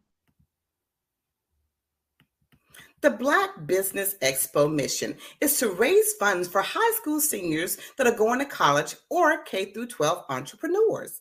Now, this expo is a fundraiser for students. Now, you may go to www.blackbusinessexpousa.com to donate to the scholarship fund or to use Cash App on the screen below. You can do the $BBXUSA. Now, our goal is to give laptops and up to $5,000 to 10 students who can register online here at www.blackbusinessexpousa.com. then every dollar counts. So we want you to remind you to donate to the scholarship fund. We want to remind you again, once again, just please donate to those scholarship funds. It will go to a prize student. Now, some of our sponsors for the Black Business USA Expo for August 2023 are NC 100, Moody Capitals Partners, Suede Soul, Lotus Richet, Coaching and Training, Carolina, Virginia, Minority Supplier Development Council, Step Management, BHS and Associates, Margie McLean Foundation Incorporated, Genius is Common, Earth Essentials, Milani Shania, Global, Executive Women's Success Institute, The Quality Coaching Company, Superwoman Business Services, Creative Forces Studios, Lee Entertainment, Artist App Design, and Black Business Expo USA. So genius is common, and I'll see you on the other side.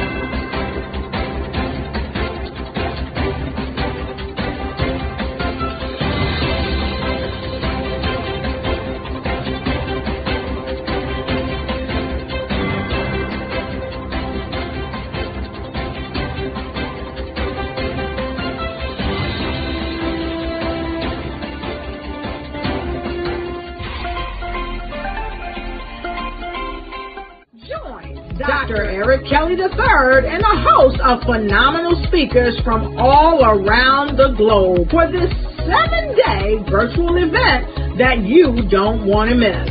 The mission of the Black Business Expo is to raise scholarship money from kids all the way from high school, all the way from college. The Black Business Olympics is one of the largest Black business showcases in the world. It is an opportunity for businesses and companies to showcase their businesses globally. We are going to be giving away laptops up to $5,000 away to students.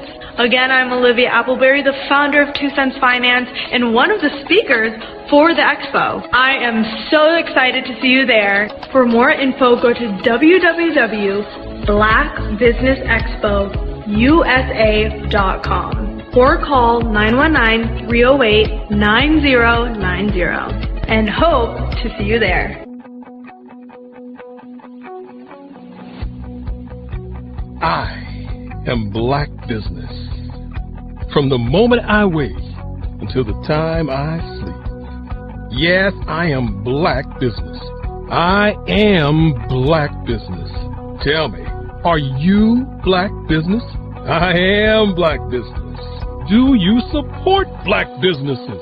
Listen, I support Black business because I am Black Business. Black Business Expo, one of the largest business showcases in the history of Black business in the world. The world! Sign up today at www.blackbusinessexpousa.com or call 919-308-9090. I am Black Business. I am Black Business.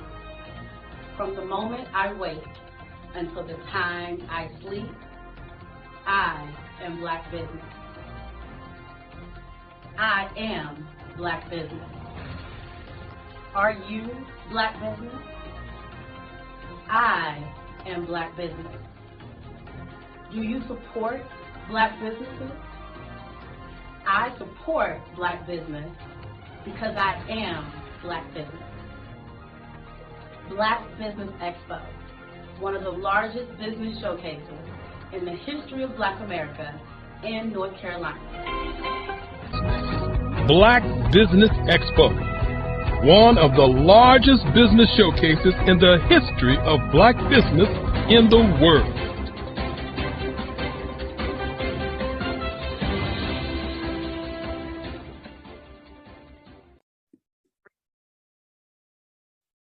Hello, I'm Dr. Madeline Ann Lewis, President and CEO of the Executive Women's Success Institute. And my genius is helping women accelerate the path to success. You know, I was blessed to have strong women in my life who encouraged, motivated, and pushed me to do my best and to never even think about giving up on my dreams. So I say to women, we must show up to rise up. We have talents and potential, but who will see them if we don't speak up and get noticed? I know that women are a tremendous resource on this planet, and there is nothing more fulfilling than helping a woman tap into her full potential. I do this because I want to be a part of helping as many women as I can to show up, to rise up.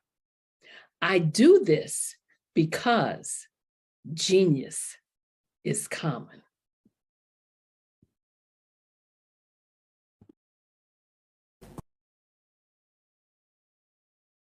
Over the past few years, we've seen the growth of existing and new initiatives focused on financial inclusion, building global networks, and reducing the wealth gap in response to the idea there's not enough seats at the table. Whether their outcomes are to increase the representation of Black executives on corporate boards, ensure an inclusive global economy, or to create new U.S. African commercial pathways, the strategies are often carried out by separate programs. The question is, should they be? With the continent of Africa being home to more than half of the world's fastest growing economies, the youngest workforce, over 400 companies generating more than $1 billion annually, 700 generating more than $500 million annually that are poised for growth, and being the destination of nearly $5 billion in venture capital in 2021. Diversifying U.S. and Africa commercial engagement by building bridges between African businesses and their U.S. diaspora should begin being seen as mutually beneficial. From helping to reduce Africa's enormous capital gap to catalyzing two-way trade opportunities, the COVID-19 global pandemic hopefully has taught us that global challenges and opportunities are more interconnected than we thought. During the pandemic, African companies like Unicorn Flutterwave, insurance provider Reliance Health, ride-hailing app Yasir, and 54Gene, the continent's first bank of DNA on people of African descent, proved that when African companies have access to networks, capital, and information, they grow big, grow fast, and create solutions that are valuable to the world. This is why Be Direct was created. We are the first U.S.-based but African-centric board preparedness and board search company designed to connect U.S. Black talent and corporations to African businesses. Unique and fundamental to Be Direct's success is our process of helping board candidates adapt their experience and networks to an African context before they're connected to high-growth companies that are looking to locally and globally scale. From our focus groups with African business execs and government leaders, we don't ignore the sentiment that business is easy, but people are hard. Having a pool of board candidates with hard-to-access networks and extensive experience across the business life cycle, including successfully raising capital, is table stakes for an initiative like this. So yes, we have that. But corporate or entrepreneurial success in the U.S. does not guarantee success in Africa. Developed alongside industry partners on the continent, our training program, Be Direct Prep, is designed to transpose their experience to create cultural comfort, understanding, and a commitment to helping businesses in Africa scale. Our board governance sessions are African, continental, and country-specific, integrated with cultural awareness and dexterity training, masterclasses led by African industry execs, and mentoring coaching from African continental-based facilitators. But even more unique to Be Direct Prep, we cap off our training program with an immersion trip to help candidates that have not been to Africa before see and feel Africa's complexity and opportunity from African soil. We all know traditional network-based board placement has historically left a lot of us out of ever really being in the paid board pipeline. Our strategy supports the work of many great organizations that are successfully filling seats at U.S. board tables by creating more tables for those that are still left on the sideline. It's time to start seeing the role and value of U.S. Black talent and businesses on the continent of Africa differently. Old perceptions and habits limit economic inclusion. Let's transition Black talent and the African businesses they will support from the periphery of the global economy to its core. Living in a global lockdown, we all know now how fast local and global economies can change, and see the value of having businesses that hire, strengthen local value chains, and even grow globally. Status quo in any form holds back progress. We must democratize U.S.-Africa commercial engagement by socially and economically connecting cultures that have long been disconnected. It's time for Africa's U.S. diaspora to redefine their global value by helping African businesses scale continentally and globally.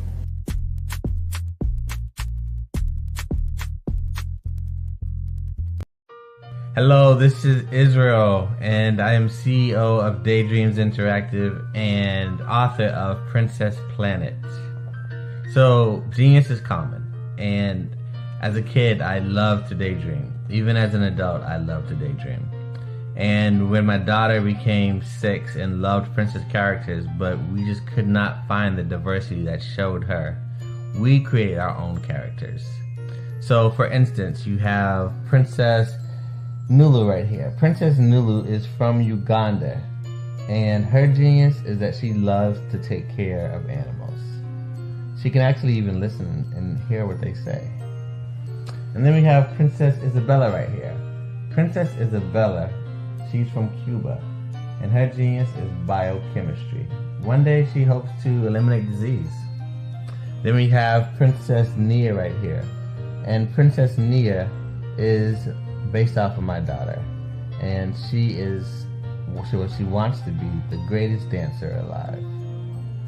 So that's her genius. So what's your genius? My genius is my imagination. Genius is common.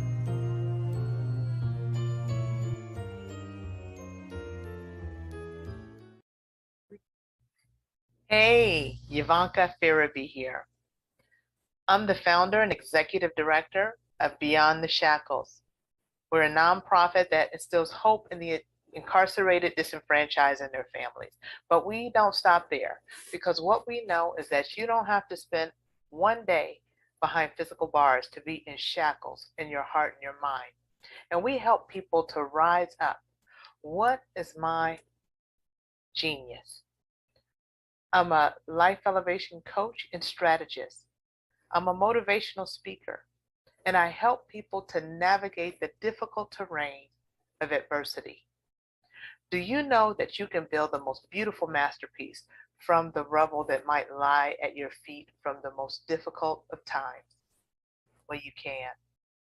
And I help people to walk out their God-given plans and find their genius. Why? Everybody has genius, because genius is common.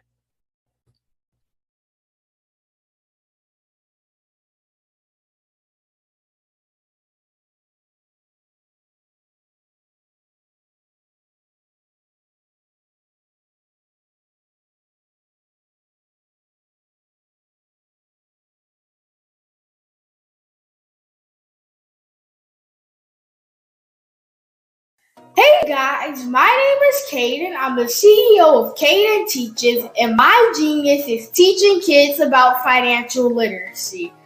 Throughout my financial products, such as my financial flashcards, my activity book, and my newest project, my financial bus, which I bought. And on the bus, it has a mock bank where kids will learn how to deposit and withdraw money, a mock grocery store where kids will be able to learn how to have a family budget, and a mock stock exchange where kids will even be able to learn how to invest in stocks. Now, I decided to start teaching kids about financial literacy because I find that most kids graduate high school without even knowing the basics about financial literacy. And I feel if I were to teach kids about financial literacy, that I would be able to help kids tap into their genius. And I actually learned about financial literacy to my dad because I would go to business meetings with him, and I would always see that they were talking about financial literacy.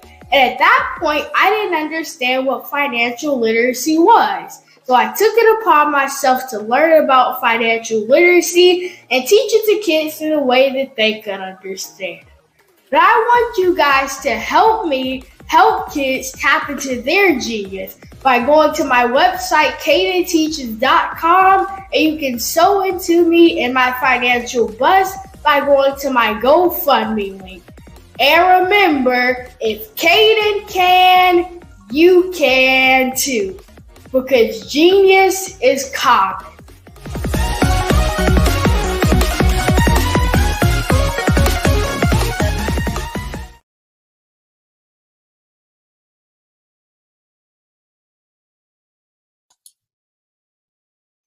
Hi, I'm Barbara Smith. Genius is common. My genius is executive coaching and professional corporate training. As the master executive coach and corporate training ambassador for the Genius is Common movement, I help business owners craft their stories in such a way that you know exactly what they do, what they have, and what they bring to the table. Many times as business owners, we are asked, so what do you do for a living? And we could be crushing in our businesses, but we're not quite sure exactly what to say in a short amount of time. Well, I help you take those stories that are the reason why you're in business and why you're so passionate about your business and craft them in such a way that people are drawn to you, as opposed to being repelled by you. Because every conversation, every time you talk to someone about your business, you are excited about it. But are you really conveying what you do, what you have, and what you bring to the table? And do really people understand why you care so much and why they should care that you have the solution to their problem? Well, I'm here to help you with that. As a master storyteller, I can help you with your stories and spin them in such a way that they are intriguing and fascinating. People want to listen to you talk about your business. That's why at the Genius is Common movement, I am the master executive coach and professional training ambassador. That's my genius. And genius? Oh yeah, it's common.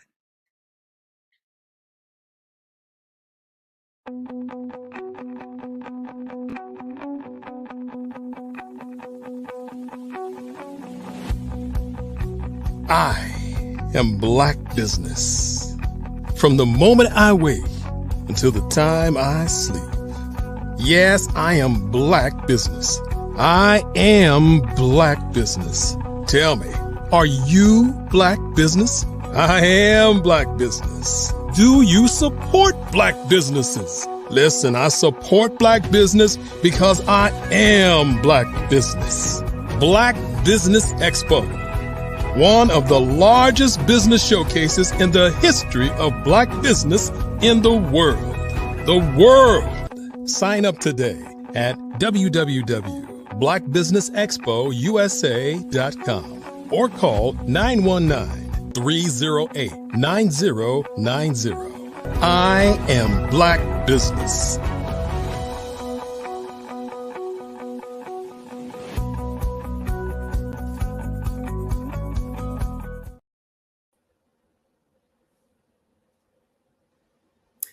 Good evening, business owners, entrepreneurs, thought leaders, and corporations. Welcome to the Black Business Network. My name is Janet Butler, and I'm the owner of Crafted Right from the Heart, LLC. I am the business moderator for today's evening's Black Business Network. The Black Business Network is a 24-hour business showcasing Black businesses, business owners, entrepreneurs, and thought leaders worldwide. Now, we have speakers from all over, from London, we've spoken to them, Singapore, Africa, Japan, North Carolina, Chicago, New York, Los Angeles, and cities all over the United States. And the Black Business Network is a global community sharing its business knowledge to empower, inspire, and educate businesses about business. So today, we'd like to welcome our mindset, motivation, and manifestation with a fireside chat with Akini Haradu. We're going to have Dr. Stephanie Audrey of 420 Wellness Jamaica Incorporated leading our discussion today. Dr. Stephanie is a serial entrepreneur with an over 3-decade history of launching, scaling, and operating multi-billion-dollar organizations. Now, Dr. Audrey is also going to be having a fireside chat with Akini today. Let's go ahead and get started with that because genius is common, and I will be seeing you on the other side. Fantastic. Thank you. Thank you so much. Well, good evening. Good evening, Black Business Network. Very excited to join you for part 2. Kitty, glad to see you again. Thank you. Thank you. Thanks for joining again. Dr. Stephanie, you know, I always enjoy our conversations together. We always take it to a new level, a new plateau, a new space. I love surprises. Let's have a robust conversation today. Yes. So tonight, we're going to talk about one of your newest books. I can't say the newest because you probably have another couple behind this one. But tonight, we're going to talk about the global wellness future. And I love it. Let's spark a village. Well, you know, this topic is actually very near and dear to my heart because it is the space that my company occupies and will be, you know, making several significant announcements in the coming weeks regarding that business. But I loved going through the book. I loved our last conversation. And to me, I think the description describes you well. Let me share. Kitty Awadu is often introduced as a multi-genius author of, I guess, 50 plus books at this point. His background includes biosciences experience, scientific futurism, a nutritional consultancy, and functional medicine. He spent 40 years of life as a vegan and typically looks better, not forget just senior citizens. Should he look better than some 20 and 30-year-olds? You know, y'all better walk. If we go keep it 100, I'm seeing 20-year-olds walking around with guts. It's like, what? I would have been shamed to walk around with a gut in my 20s. Are you kidding me? But anyway, I digress. Yes, as I've come to know more and more about you, I know a couple things. That one, we have relationships in common. So the fact that our relationship happened when it did means that there is a certain time for everything. Because we could have met a long time ago based on who it seems that we know in common. But when we intersected, the first thing that you said, and I said, you said, hey, we're in this wellness space. And I said, yeah, I'm kind of finally getting an opportunity to create this vision that I've been carrying for a long time. And it looks like I'm going to be able to make this my, you know, my next, and this is my last. This is like, you know, my life's work that I get to execute. And it's interesting because we've come closer, but I also see all of the alignment around what it is we're up to. But let's dive in. First of all, you start in the beginning saying why you wrote this book. So share with us, why did you decide to write this book at this time? Yeah, the global wellness future. Let's spark a village. For many years, as you mentioned, you and I have occupied similar space in global healthcare, wellness, natural living, holistic life and well-being, disease prevention, all of the above.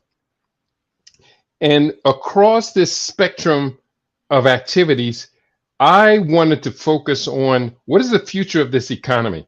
We do see increasing numbers of the population are moving away from allopathic medicine.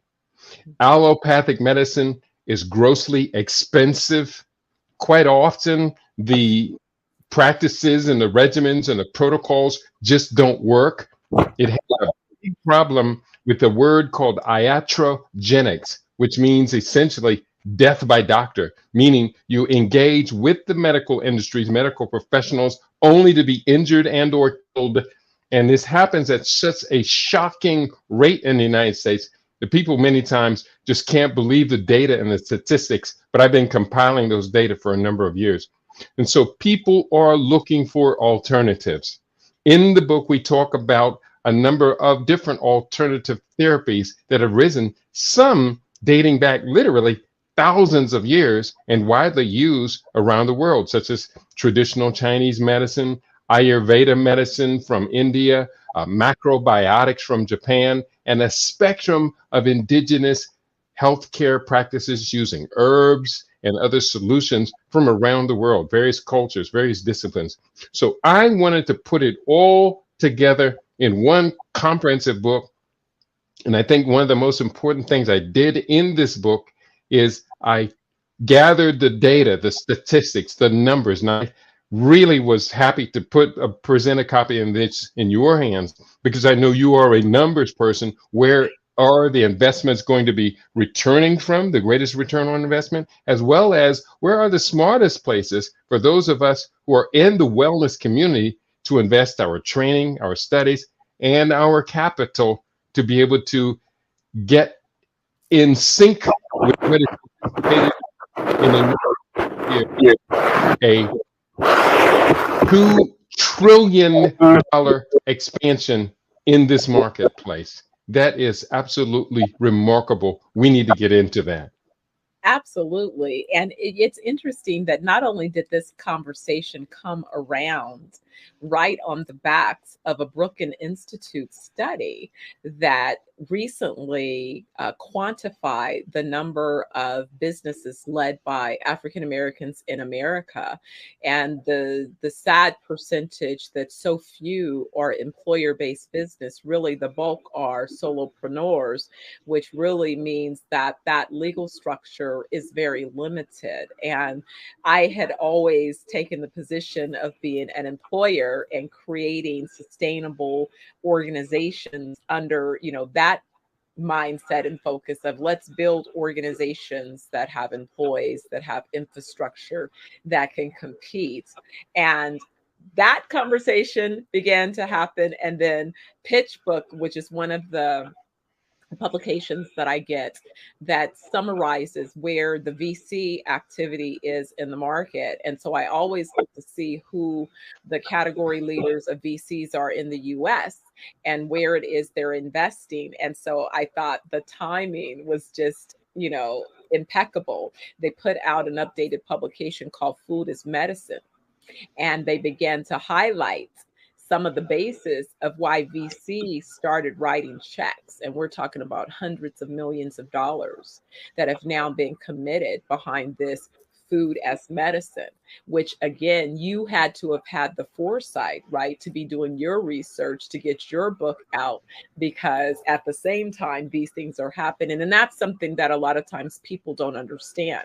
What are the signs that I should be paying attention to begin to think about then what are the subsequent opportunities? So in the book, not only do you talk about, what your motivation behind the business, we start getting into your section. You actually have a chapter that you call Food as Medicine. And you begin that chapter talking about, you cite a comment from the World Health Organization. Health is a state of complete physical, mental, and social well-being, not merely the absence of disease or infirmity.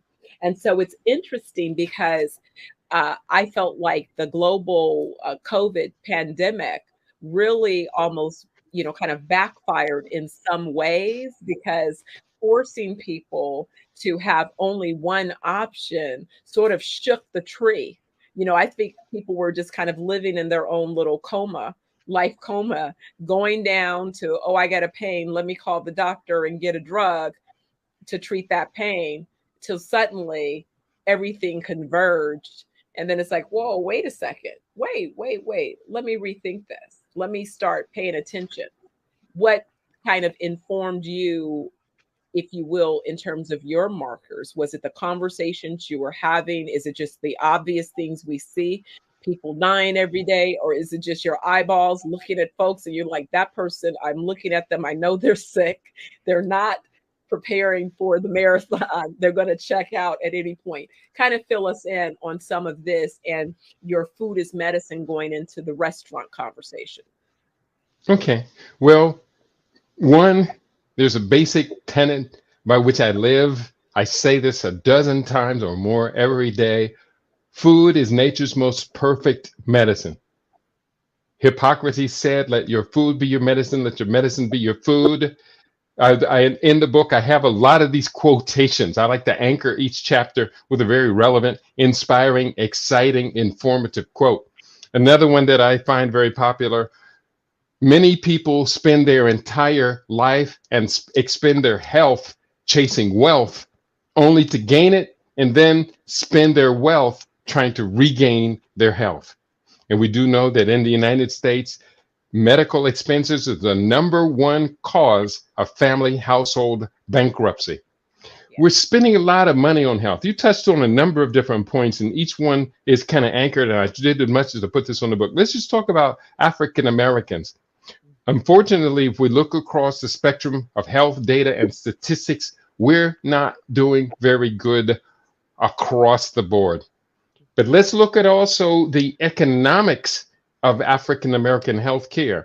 According to the research I put in the book, Living Super in Paradise, African Americans' annual healthcare expenses as a collective runs about $95.1 billion. Our population is over 52 billion or 52 million. Let me get that correct. 52 million in this country. Most people aren't aware that Afro-Latinos and mixed race, we consider them to be our family as well. So our numbers are even higher than we imagine. And out-of-pocket expenses per each person amounts to some $1,812 per year. So when we start to look at the economics of what we are putting into the healthcare system, we would like to think that we would get a fairly decent return on our investment in better health, as well as that we get to fully participate in that economic windfall, which is the U.S. $4 trillion a year healthcare overall expenditures. But we are not. You had mentioned about Black-owned business. I'm just going to link these ideas together as quickly as I can. There are some 3 million Black-owned enterprises in America. The majority of them don't even pay the salary of the business founder, solopreneurs, as you mentioned. And among these 3 million Black-owned businesses, the annual GDP in products and services runs right around $200 billion annually. But wait a minute. Isn't our annual consumption budget $1.6 trillion? So essentially, for every $1 in goods and services that African Americans produce, we spend $8 on consuming. It was outrageous 2 years ago when it was 7-1, and now it's 8-1. It's going the wrong way and rather rapidly. As we just look at our own group's expenditures in the healthcare fields and the dissatisfaction that many people feel with what we are getting out of that investment, I say it is a good time that we plant our seeds in that very rich soil, which is the global health and wellness income or economic future. And that's what that book is really all about, giving us strategic plans, detailed plans of not only how to capture a segment of our own expenditures, but we're connected to the African continent, whose current population of 1.425 billion people is the biggest prize for all healthcare, pharmaceutical, medical related industries in the world are all trying to capture that African market for the next century and more. Exactly. And so it's amazing that when you think about some of the mind job that's been done on some of our folks, especially those of us in America that have, worked and developed skills and talents and could absolutely be well poised to expand and take advantage of these market expansion opportunities. It's making sure that people are properly prepared. That's the thing that I was sharing with some colleagues earlier today, is that people always tell me that they need capital. And it's like, my first response is, come to me with something of value, and the capital is in abundance. The problem is not that you need capital. The problem is that you haven't codified a business opportunity that is investable. So let's kind of go to that space where we talk about your chapter on making the investment work. You began to quantify some of the sectors. The first one on the top, you talk about personal and beauty care. I remember spending a bunch of time trying to get beauty care professionals to not only think about the market opportunities in just the domestic market, but let's start talking about, the size of that internationally, and in particular on the continent. And we uniquely situated, poised to be able to exploit those particular opportunities. So, the personal and beauty care, between 579 to 955 billion. Eating healthy, nutrition and weight loss, you have 200 to 946 billion. Physical activity, between 106 and 738 billion. Wellness tourism, 436 to 919 billion. Nutritional and complementary medicine, 413 billion. Like, these are billions. Like, you don't need to have, more than 0.5% of any of these particular sectors to do okay. We're talking about billions, the size and scale of the market. So wellness, real estate, 275, mental health, mental wellness, spas, workplace wellness, thermal and mineral springs. And I'm sure we could go on and on and on from there. And so with all of these opportunities, and I know you coach, you lecture, what are you seeing, I guess, in terms of the early release, the early conversations around this book and its information and suggestions? I mean, we should have, I'd say, groups lined up, ready to go. Okay, we're ready to do the work. What should we be doing next? What are you finding as you've recently released this material and begun your conversations?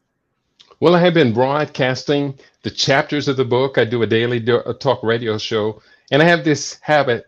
I think it's a wonderful habit. I broadcast a chapter of the book every week, or actually 2 days a week. That helps me facilitate getting the book written on schedule, as well as allows me to put the ideas that form the book out in front of the public and have people give me real-time feedback. Will that idea float, or is that flat? So there are so many different ways of looking at this, but as you mentioned, those numbers, and those numbers are stunning.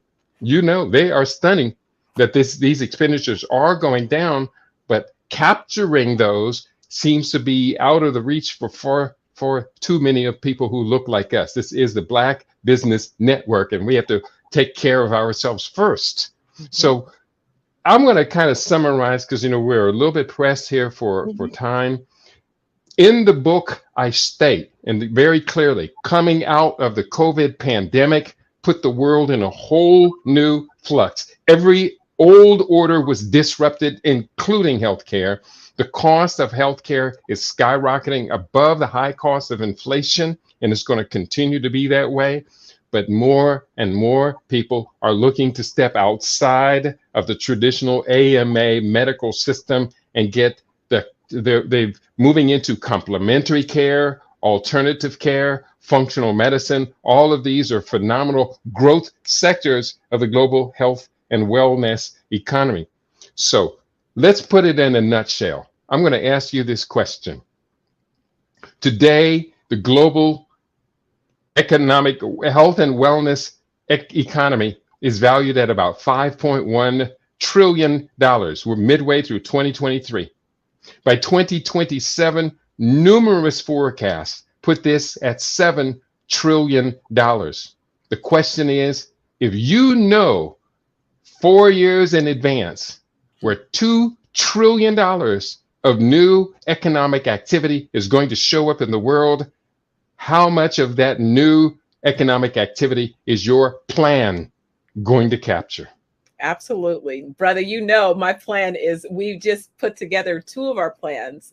And the reason that we're able to command, you know, tens of millions of dollars of investment, and we're talking about just at a seed round.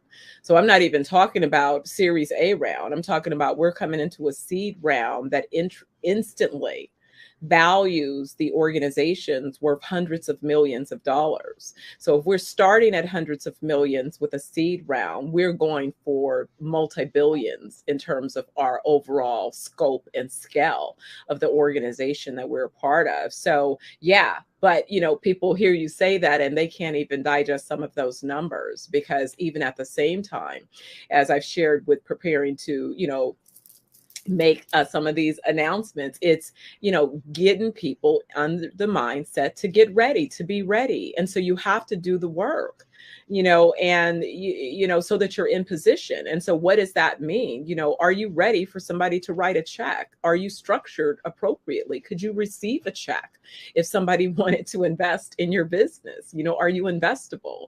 And same thing with these sectors. So yes, my thing is, yeah, be ready. Don't wait for the opportunity to show up, because the gap between trying to get ready may be too great. You may miss. You may be too late. It's like in development, by the time you see the fence go up and they start construction, homie, all the deals have been constructed. We made the deals before we put, but we're at the finish line. You should have been there when we were holding the community meetings. That's when you could have gotten in on the ground floor and had an opportunity. Now you late wanting to get $5. That's You know, right. so don't miss this. Don't miss this. Yeah. And we plan to be front and center. We plan to be front and center, and that is really the operant word. What is the plan? How detailed is the plan? How can we tweak the plan? What does it take to implement the plan? I'm going to have to begin to wrap things up. I hope we have inspired people to want to get the book. You know what? I call this book, The Global Wellness Future, a treasure map. It's a treasure map that leads to $2 trillion. Yes. Yes. If you're sitting at home and you're thinking, I'm not sure what I could possibly do, you need this book right now. This is a weekend read. You're like I used to tell my son, it's all a business. Pick one that you can be excellent at and get busy. That's and if right. you need some help, there's plenty of folks who are really qualified, able to guide you.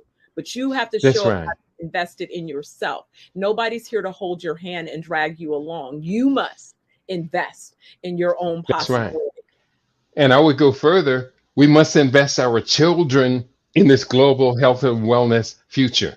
Absolutely. In the book, there is a chapter on building an effective infrastructure about health and wellness careers of the future. And I think I list like about 48 or so. I mean, this is a bunch of these careers. Let me just share with you just a few of them.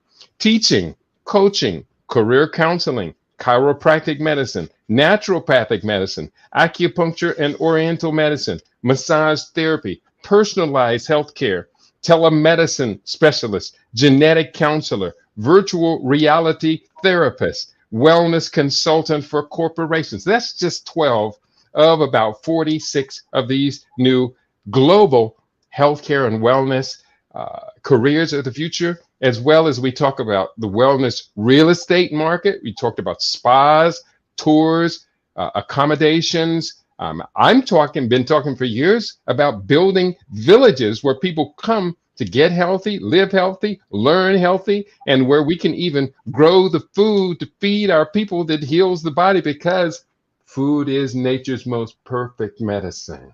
Well, you know, we have some announcements, and my team just sent to me over one of the islands that we're looking at acquiring in Senegal. Man. Man, we can't wait. But yes, we will. We're there. You know what I mean? So we're That's like right. in it live time, making it happen. Well, Keedy, I know that you told me early that you had another engagement. I appreciate you for your time and sharing your wisdom. Tell people where they can go to get the books. The book. Yes, they can go to my website to pick up the new book, The Global Wellness Future. Let's Spark a Village. My website is my name, KEIDI.biz. You'll see the bookstore there. This is actually my 51st book publication. It came out about 7 days ago. 10 days before that, my 50th book came out.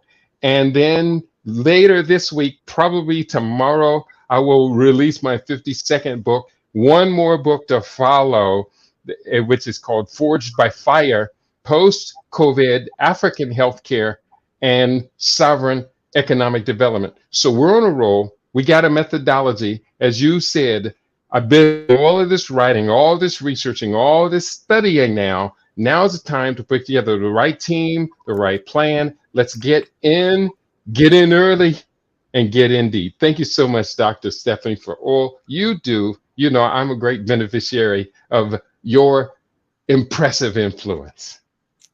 Thank you so much. It's my honor. And I'm looking so much forward to even everything else that we're doing. So thank you. My honor.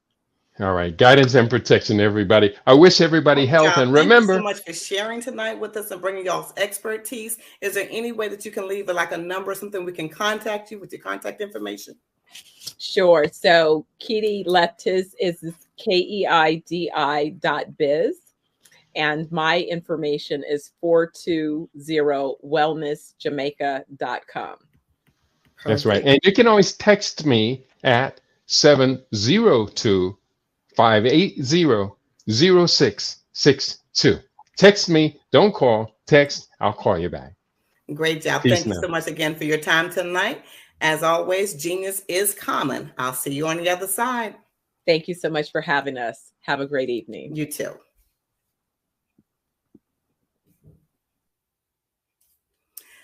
The Black Business Expo's mission is to raise funds for high school seniors going to college or K through 12 entrepreneurs.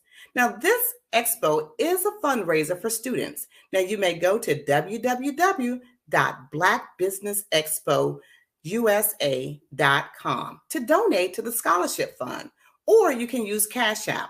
That's on the screen below, and it says $BBX USA. Our goal is to give laptops and up to $5,000 to 10 students. Now you can register online at www.blackbusinessexpousa.com.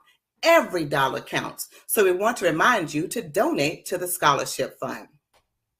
We have our sponsors for the Black Business Expo. We would like to acknowledge them for the August 2023. NC100, Moody Capital Partners, Suede Soul, Lotus Riche, Coaching and Training, Carolina, Virginia Minority Supplier Development Council, Step Management, BHS and Associates, Margie McLean Foundations Incorporated, Genius is Common, Earth Essentials, Milani Shania Global, Executive Women's Success Institute, The Quality Coaching Company, Superwoman Business Services, Creative Force Studios, Lee Entertainment, Artistic App Design, and Black Business Expo USA. Genius is common. And I'll see you on the other side. Good night. In the heart of America, there are dreams waiting to be realized. Dreams of owning a home, creating a haven for families, and building a future.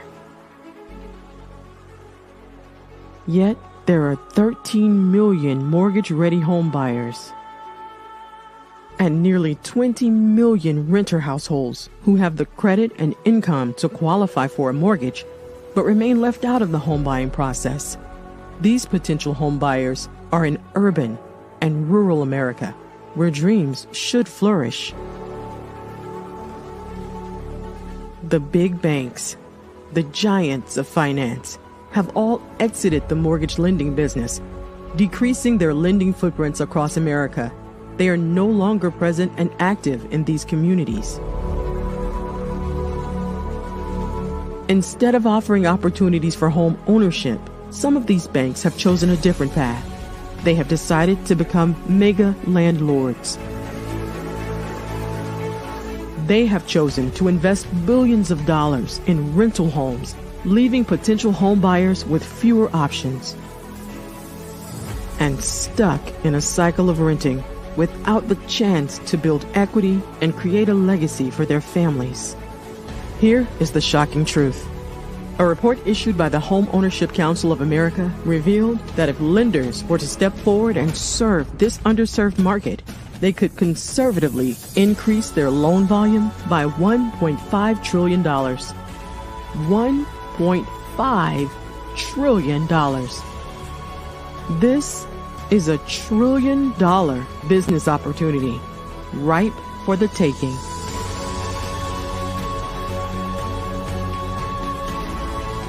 That's why I Have a Dream Home is here. We support the American dream of home ownership in urban and rural America. We believe in the power of social consciousness and the impact it can have on people's lives. Investing in urban and rural America is not just good business sense.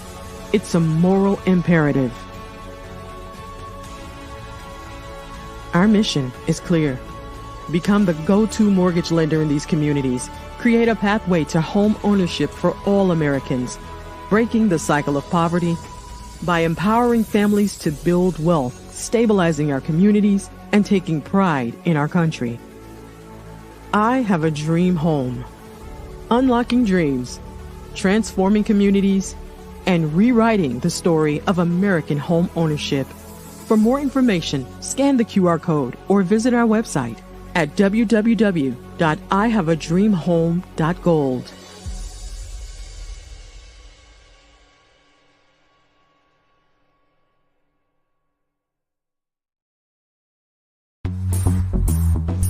Attention all entrepreneurs and companies. Are you looking for reliable and efficient virtual assistants and back office support to help you manage your business tasks? Look no further than Superwoman Business Services.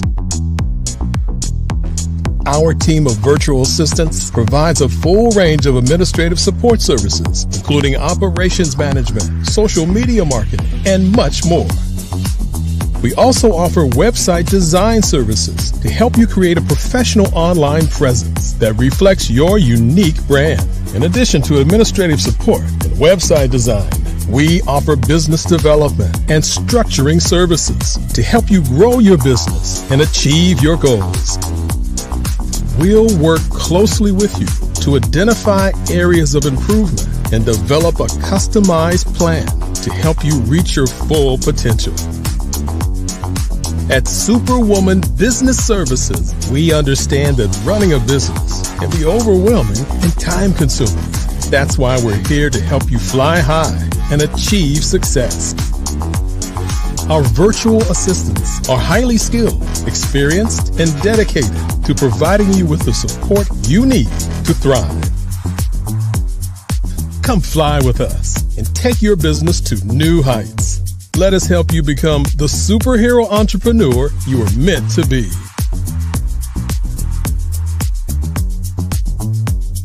Contact Superwoman Business Services today to learn more about our back office support services. Come fly with us and take your business to new heights.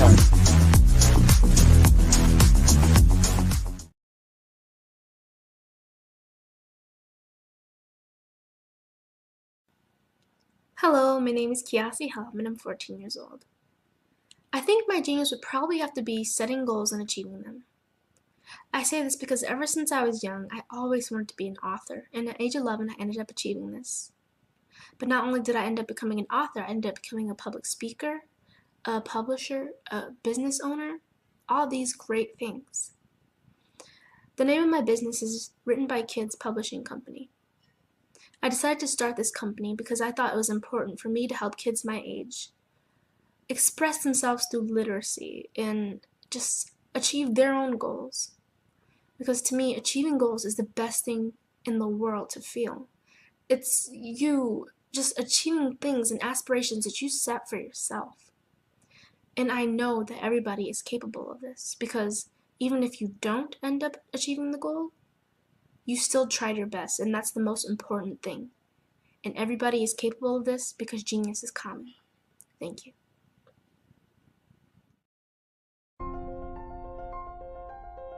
What if you could build your own city? A place where every child can find nurturing people to help them achieve their full potential.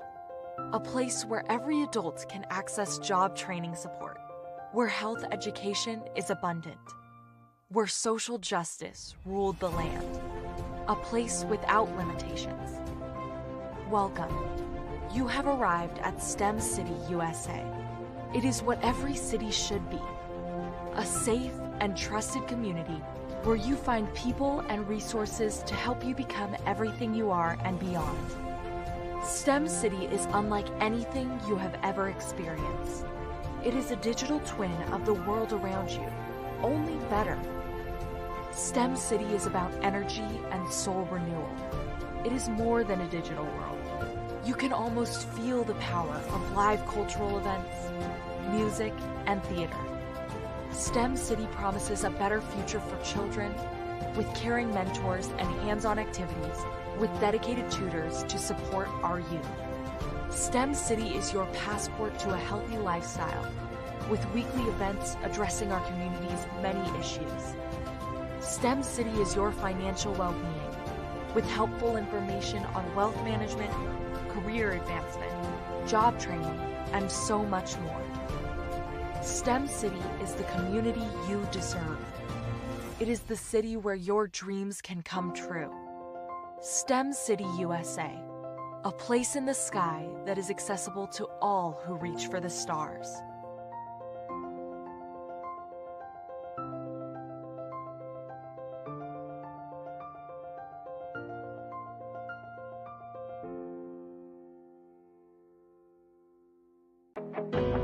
I am Black Business. From the moment I wake until the time I sleep, I am Black Business. I am Black Business. Are you Black Business? I am Black Business. Do you support Black businesses? I support Black business because I am Black Business. Black Business Expo, one of the largest business showcases in the history of Black business in the world. Sign up today at www.blackbusinessexpousa.com or call 919-308-9090. I am Black Business. You are in the right place at the right time. The Black Business Network opens again for its Black Business Olympics, a 24/7 broadcast on business, strategies, global branding, social media marketing, finance, advertisement, and much, much more. Featuring the top, most powerful entrepreneurs and speakers and thought leaders from all around the world as they gather together for this phenomenal event. Join the Black Business Network streaming live into the metaverse, STEM City USA, Black Multiverse, Pod TV, Roku, Hulu, iHeartRadio, Apple TV, YouTube, TikTok, Instagram, Google Podcasts, Facebook, LinkedIn, IBM TV, Spotify, and Twitch. Tune in today and be a part of this amazing movement. The Black Business Olympics welcomes you.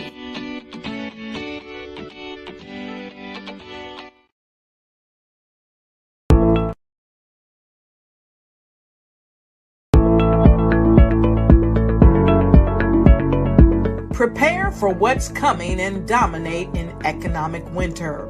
Stand strong and thrive by showcasing your great products and services globally through the Black Business Network and Black Business Olympics. The Black Business Network has showcased over 2,000 companies with over $7 billion in sales each year. Over 10 million attendees have viewed the rebroadcast each month. Through the Black Business Olympics, Unique styles of business training and mentoring are turning students into business owners and entrepreneurial warriors who will dominate in any economy. Gain the ultimate advantage of the Black Business Olympics, 7 days of unbelievable topics and speakers speaking around the globe. Donate your time and experience to provide expertise and scholarships to students worldwide and change the world. Now, more than ever, new insights, tools, strategies, and capabilities are needed. This is your chance for a major presentation to the world. Fill out the form and join the more than 2,000 speakers who have presented to over 200 countries. Join the Black Business Network streaming live into the Metaverse, STEM City, Black Multiverse Enterprises, Hulu, Amazon, YouTube, iHeartRadio, Apple, Facebook, LinkedIn, Pod TV, IBM TV, Spotify, and Google Podcasts. Sign up today. Spaces are limited, and we will see you there.